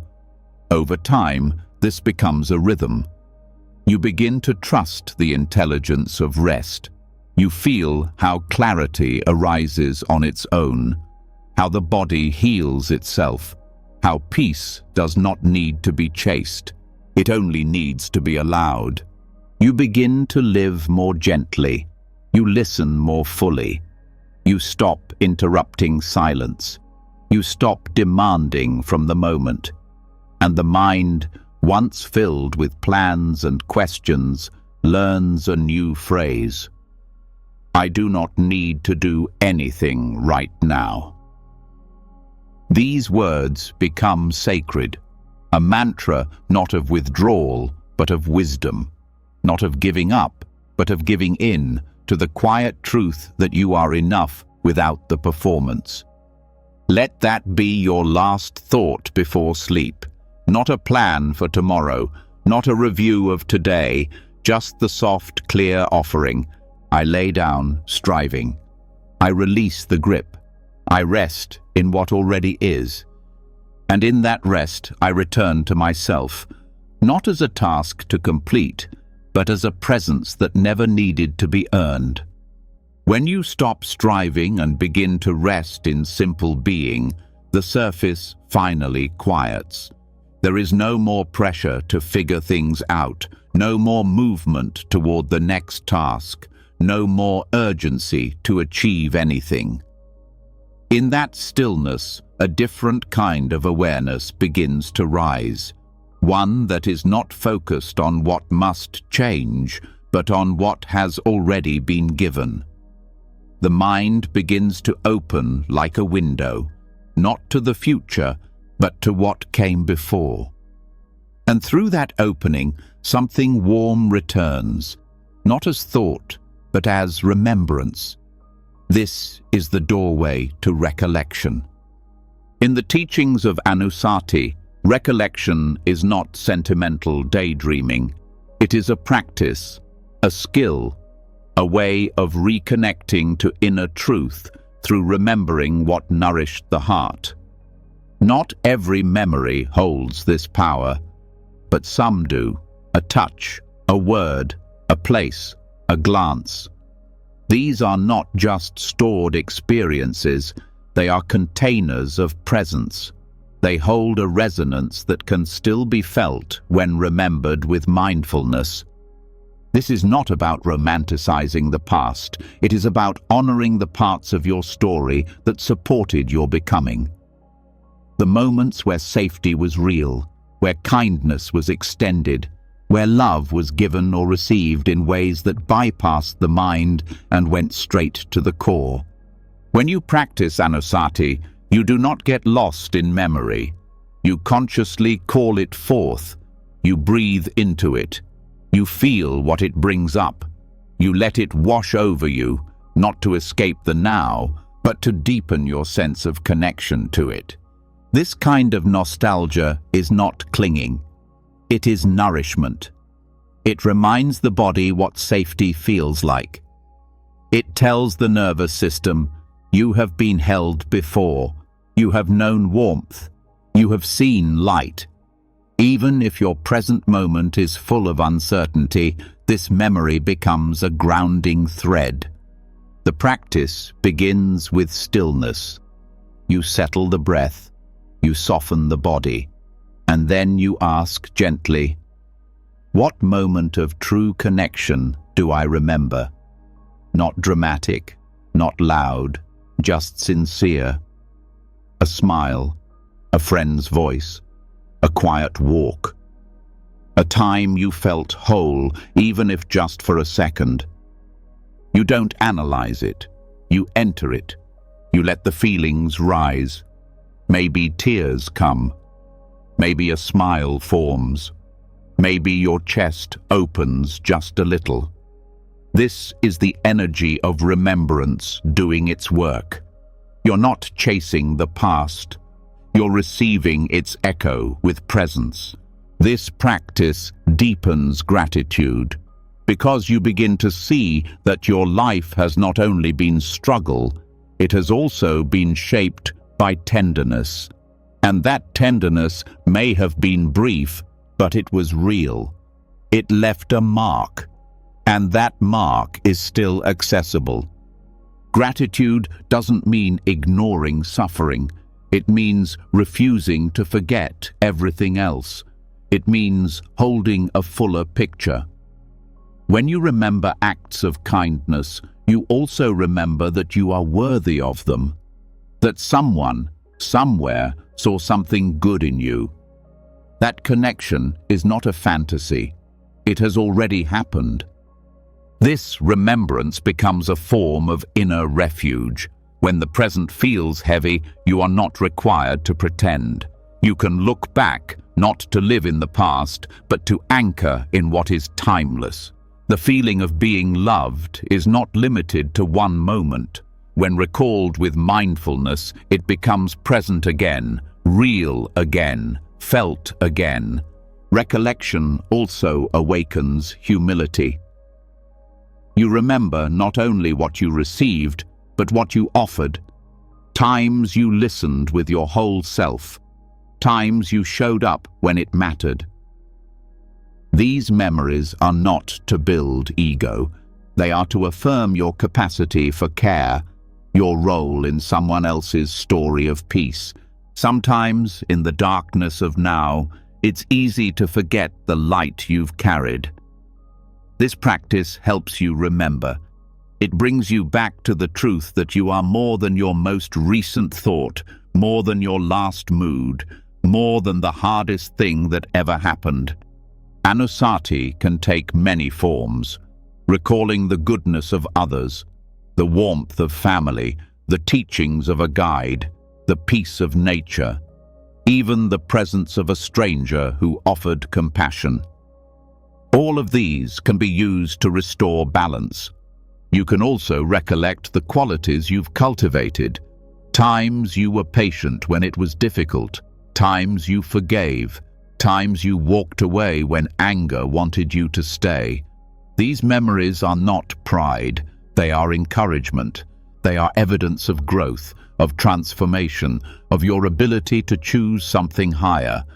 When practiced at night, this recollection becomes especially powerful. It prepares the heart for rest. Instead of falling asleep with a mind full of what's missing, you fall asleep with the memory of what's already been given.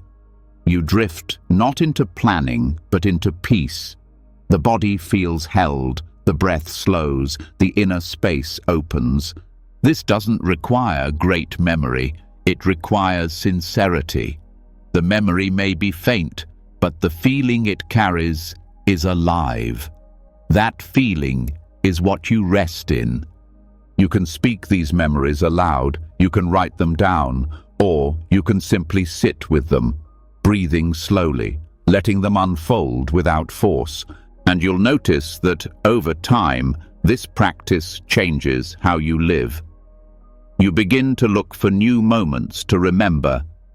You become more aware of beauty, of presence, of simple acts of care, because you know these are not small. They are the threads that hold you together. The more you recollect, the more your mind learns to value what is lasting. Not just achievement or praise, but presence, connection, love. These are the treasures of the heart, and they are not gone. They are alive in you. Anusati is the practice of touching them again, not with nostalgia that longs, but with mindfulness that honors. It is a way of saying, I have known peace, I have known connection, I have been touched by love. And in that knowing, you become less afraid, less isolated, more rooted. You carry your own light, and that light does not fade. It returns every time you remember, every time you pause, every time you breathe into what made you whole, even just once. Let the memory live again, and let it become the ground you walk on, even now. After recalling moments that shaped you with gentleness and gratitude, a quiet sense of wholeness begins to form. It isn't built on fixing anything. It grows from seeing clearly what has already been offered, what already lives inside you. That clarity is not loud. It rests under the noise. And from that still-rooted presence, a new kind of question arises. Not the kind that searches for answers, but the kind that gently dissolves the need for them. Not to build more stories, but to release the ones that no longer serve. This is the moment to begin asking what is no longer true. The mind clings to stories because they once made sense. They once protected you, helped you feel certain, gave structure to confusion. But over time, the story becomes heavier than the truth. The belief begins to feel like a cage, and the self you were defending no longer fits who you have become. Asking what is no longer true is not about correcting yourself. It is about releasing what no longer needs to be carried. This is not ordinary inquiry. It is not a demand.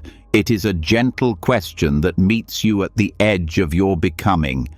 It lives in the same space as a koan, not to be solved, but to be held, lived with, let into your breath and your bones.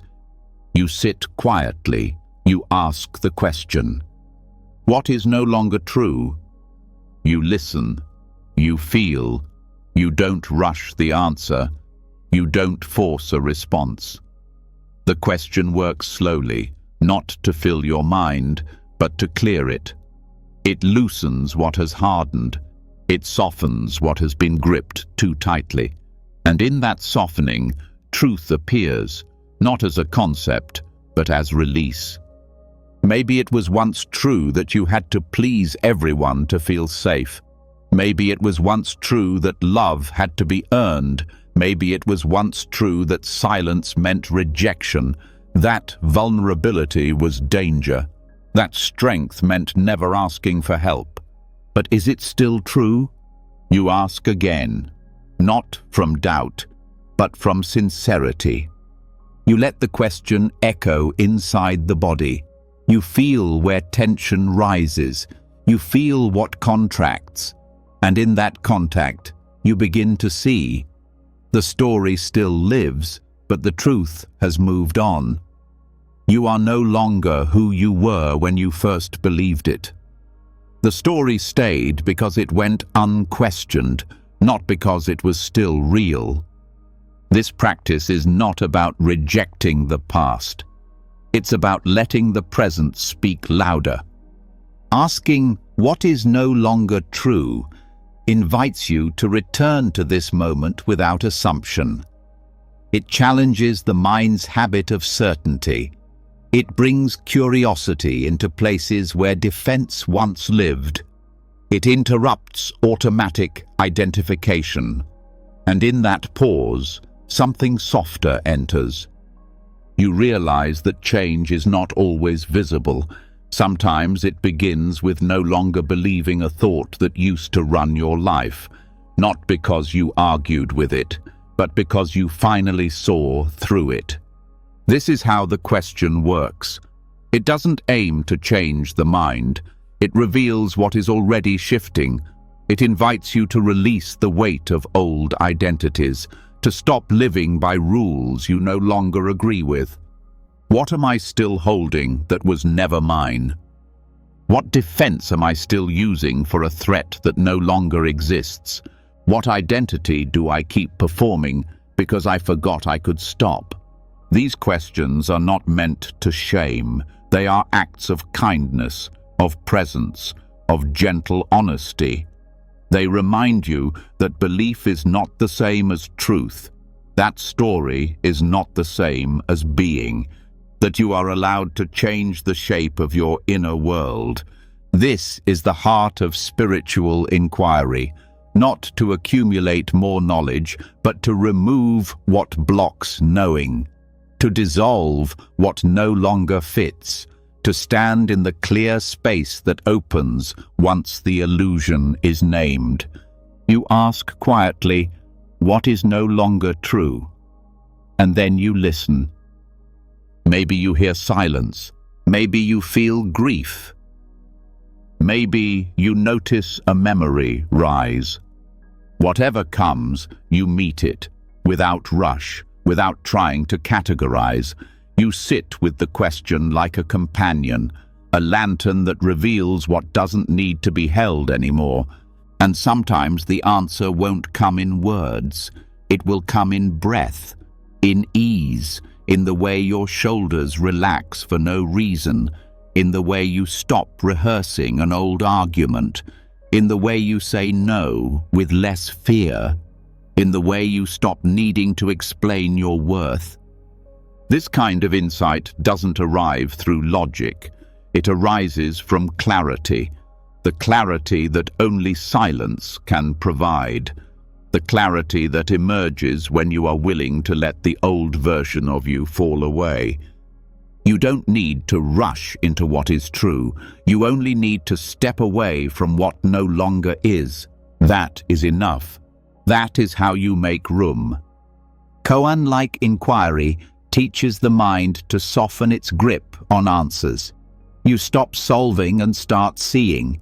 You stop trying to be right and start asking what's real. And in that space, transformation happens, not as force, but as return.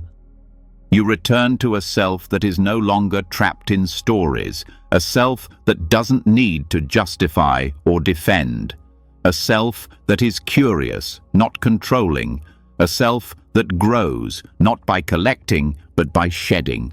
This practice can be repeated often. You bring the question into your day, into your breath, into your reflection.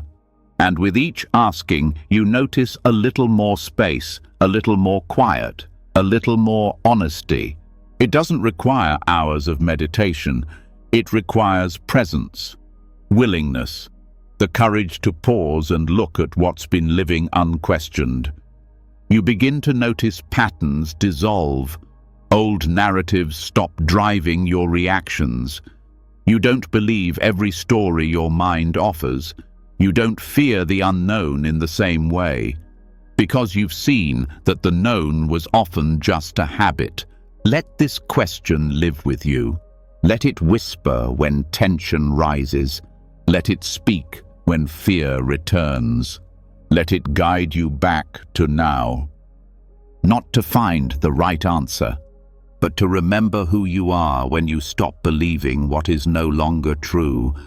As the old stories begin to dissolve and you stop clinging to what no longer reflects who you are, a new spaciousness arises.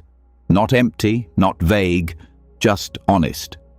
There is a quiet inside you now, one that doesn't need to explain itself. You are not lost in confusion, and you are not forcing direction. You are simply here. And from this space, a new kind of guidance becomes available, one that doesn't come from memory or fear or habit, one that doesn't chase or resist. This guidance has always been close. It lives inside you, and it waits patiently to be consulted. Now is the time to turn toward the inner bodhisattva, not as a distant ideal, not as something above or outside you, but as the most stable part of your own awareness. The presence within that is unshaken by praise or blame. The clarity that does not react from fear. The wisdom that arises not from knowing everything, but from being open to everything. This is not imagination. It is a deeper relationship with your own capacity for compassion, for truth, for calm integrity. When you no longer look for answers from the part of you shaped by survival and story, you begin to notice another voice, softer, slower, rooted. This voice does not need to win. It does not need to justify. It speaks when you ask, and it waits when you don't. To consult the inner bodhisattva means learning to trust this place, to pause before reacting, to listen for the answer that does not come from insecurity, but from presence. It means slowing down enough to ask a deeper question. What would the highest part of me say right now? What would clarity choose? What would compassion do? This practice does not make you passive. It gives you depth. It gives you time to respond from what matters, not from conditioning, not from defense, but from wisdom. The bodhisattva within is not a fantasy. It is your nature, untouched by fear, unclouded by ego, unshaken by circumstances. To connect with this part of yourself, you must step out of urgency. The moment you believe you must act quickly, that you must defend yourself, that you must prove something, you are no longer listening to wisdom. You are responding from contraction. The inner bodhisattva does not operate from contraction. It waits until you are present enough to receive. Sometimes this guidance comes as a simple breath, a steadying silence, a clear "not this." It doesn't always give answers, but it always clears the fog. And in that clarity, you know how to move or how to wait. The bodhisattva doesn't speak in rules. It doesn't shame or scold. It simply reminds you of what you already know, but forgot in the noise. It reminds you to be kind even when you are tired, to speak honestly even when afraid, to act in alignment even when unseen. This isn't about being perfect. The bodhisattva doesn't expect that. It understands human contradiction. It knows that you will stumble, that you will forget, but it is always ready to return the moment you do. It is never impatient. It is never absent. It only waits for your attention. You can make this a practice. You can pause in stillness and invite the inner guide to speak. You can ask questions that aren't looking for quick solutions. What would it look like to be at peace here? What truth have I not yet accepted? What would love do with this moment? You breathe. You listen. You let the answer form not in your mind, but in your body. You feel for the response that brings ease, not just relief. You feel for the one that opens, not the one that tightens. Over time, this becomes familiar. You no longer need to analyze every decision. You return to the presence that knows how to act without overthinking. You begin to recognize the energy of truth, not because it sounds good, but because it feels grounded, because it asks nothing of your ego and everything of your heart. The bodhisattva within doesn't avoid suffering. It enters it with compassion. It doesn't deny difficulty. It meets it with steadiness. And you learn to do the same, not because you are strong, but because you are willing to be soft. Even in confusion, you can ask this part of you to lead. Even in anger, you can breathe and wait until the answer comes from depth, not reactivity. You are not silencing your feelings. You are creating space around them, so that when they move, you are still here, still whole. This practice is not abstract. It is practical, immediate, and steadying. You begin to bring it into moments that used to unravel you. A conversation that used to make you defensive now becomes a chance to speak from peace. A challenge that used to overwhelm now becomes a space to choose wisely. The more you consult the inner bodhisattva, the more natural it becomes. You feel less rushed. You no longer need to prove your worth. You start to live in line with your values, not because someone told you to, but because you've remembered how to listen to the voice within that always knew. This voice will never demand. It will never shame. It will only wait. Every time you return, it welcomes you without hesitation. And this is how you begin to live in harmony with yourself, by trusting the guidance that does not rise from fear, by remembering that wisdom doesn't shout. It whispers through presence, through breath, through stillness. So the next time you feel lost, confused, reactive, or uncertain, pause. Ask gently, what would the bodhisattva within me do now? And then wait. Not for approval, not for instruction, but for the quiet shift that says, now you're listening. Now you're ready to lead with love, with clarity, with truth. Not because you've figured everything out, but because you've stopped abandoning the part of you that always knew how to return.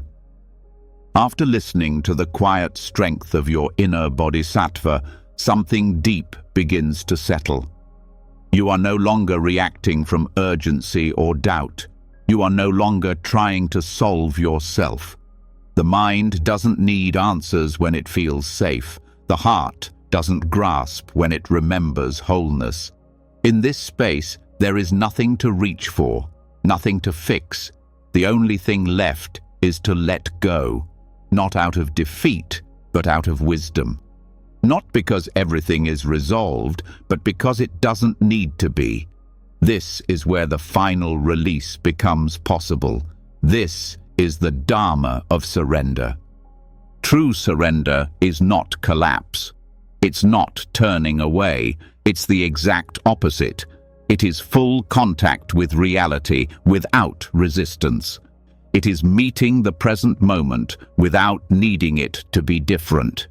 It is opening the hands that were grasping, loosening the mind that was gripping, letting the breath move without trying to shape it. It is choosing peace over control. Surrender before sleep is not laziness or escape. It is the final movement of trust. It is the soft laying down of everything that was carried, not with a plan to pick it up again in the morning, but with full willingness to let it go forever if needed. Not from apathy, but from insight. The understanding that peace isn't something you arrive at by pushing. It's what arises when the pushing stops. In the deepest teachings of the Buddha, the heart of liberation is the release from craving. Nibbana is not a place. It is not a goal to reach. It is the extinguishing of the fire of attachment. It is the moment the mind no longer chases, no longer fights, no longer clings. And while full awakening may take lifetimes, we can taste its fragrance each time we surrender deeply. Before sleep, this becomes especially powerful. The mind is naturally softening. The body is letting go. This is the ideal moment to practice release, not as technique, but as presence. You don't need to resolve your thoughts. You don't need to finish your thinking. You only need to allow what is already dissolving to keep dissolving. Begin with the body. Feel it resting. Feel where it touches the ground or the bed. Notice that gravity is already doing the work. You are being held. Nothing is required of you. Every muscle that relaxes becomes a silent act of trust. Every breath that moves without control becomes a reminder that life is not asking you to manage everything. Then move into the breath. Feel the inhale rise gently. Let the exhale lengthen. Don't shape it. Let it leave on its own. Feel how the breath is already surrendering. Each out-breath is a letting go, not just of air, but of effort, of identity, of needing to be anyone at all. Now bring your attention to the mind. Don't fight thought. Don't try to silence it. Just stop following. Let the thoughts come and go like wind across water. You don't need to hold them. You don't need to name them. You don't need to fix anything they say. They are not you. They are not permanent. They do not need to be understood right now. Say silently, I release this day. I release this mind. I release this self. These are not dramatic statements. They are gentle permissions. The mind has worked. The heart has felt. The body has moved. And now it is time to return everything to stillness. Surrender is not weakness, it is the highest strength. It is the strength to not cling even to clarity, to not hold even peace too tightly, to not grasp even at understanding. It is the state of resting in what is without needing anything else to happen. And from this resting, something deeper unfolds. A stillness that is not dependent on silence. A peace that does not depend on outcome. A presence that doesn't need to be earned. It reveals itself only when you stop chasing. You are not abandoning the world. You are releasing your grip on it. You are not giving up. You are giving back. Letting the day return to itself. Letting your thoughts return to space. Letting your breath return to its rhythm. Surrender does not erase responsibility. It renews it. Because when you release the inner tension, what returns is clarity. Right action rises from peace, not pressure. Kindness comes from spaciousness, not effort. Compassion flows naturally when there is no self to defend. In this surrender, there is nothing left to do, nothing to become. The deepest healing is already underway. You are not falling asleep to escape. You are returning to stillness as your natural state. Feel what remains when effort fades. It is not absence, it is fullness. It is the presence that has never needed improvement. It is the mind unburdened, the body ungripped, the heart unclenched. Let the breath remind you again. Inhale, life arriving. Exhale, attachment leaving. Each cycle is a small awakening. Each breath is a practice in letting go. You are not what you thought. You are not your plans. You are not your regrets. You are not your unfinished business. You are what remains when all of that is set down. Let the day be complete. Let the moment be whole. Let the silence be enough. And say softly within yourself, I surrender this form. I surrender this thought. I surrender this night. Then rest, not as a task, not as a goal, but as your natural state, free, open, and already home. You've just spent over 3 hours returning to the parts of yourself that don't ask for more, don't chase, and don't resist. You've listened to the voice beneath the noise, the one that doesn't speak in pressure, but in peace. You've sat with the truth that you don't need to be anything more than present to be whole. You've practiced laying down the weight of the day. You've breathed through tension, softened the grip of control, watched old stories loosen their hold, and allowed silence to guide you back home. From mindful breath to sacred sound, from compassion to surrender, each practice has offered you not escape, but remembrance. This was not just a guided session. It was a ceremony of release, a deep exhale for the heart, a way to say, without needing to say, I am allowed to rest.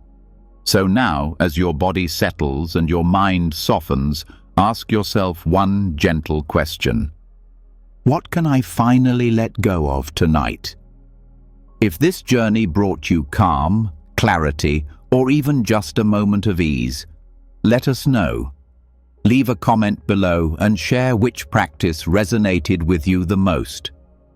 Your words might be the reason someone else begins their own path to peace. And if you haven't already, don't forget to subscribe to the channel.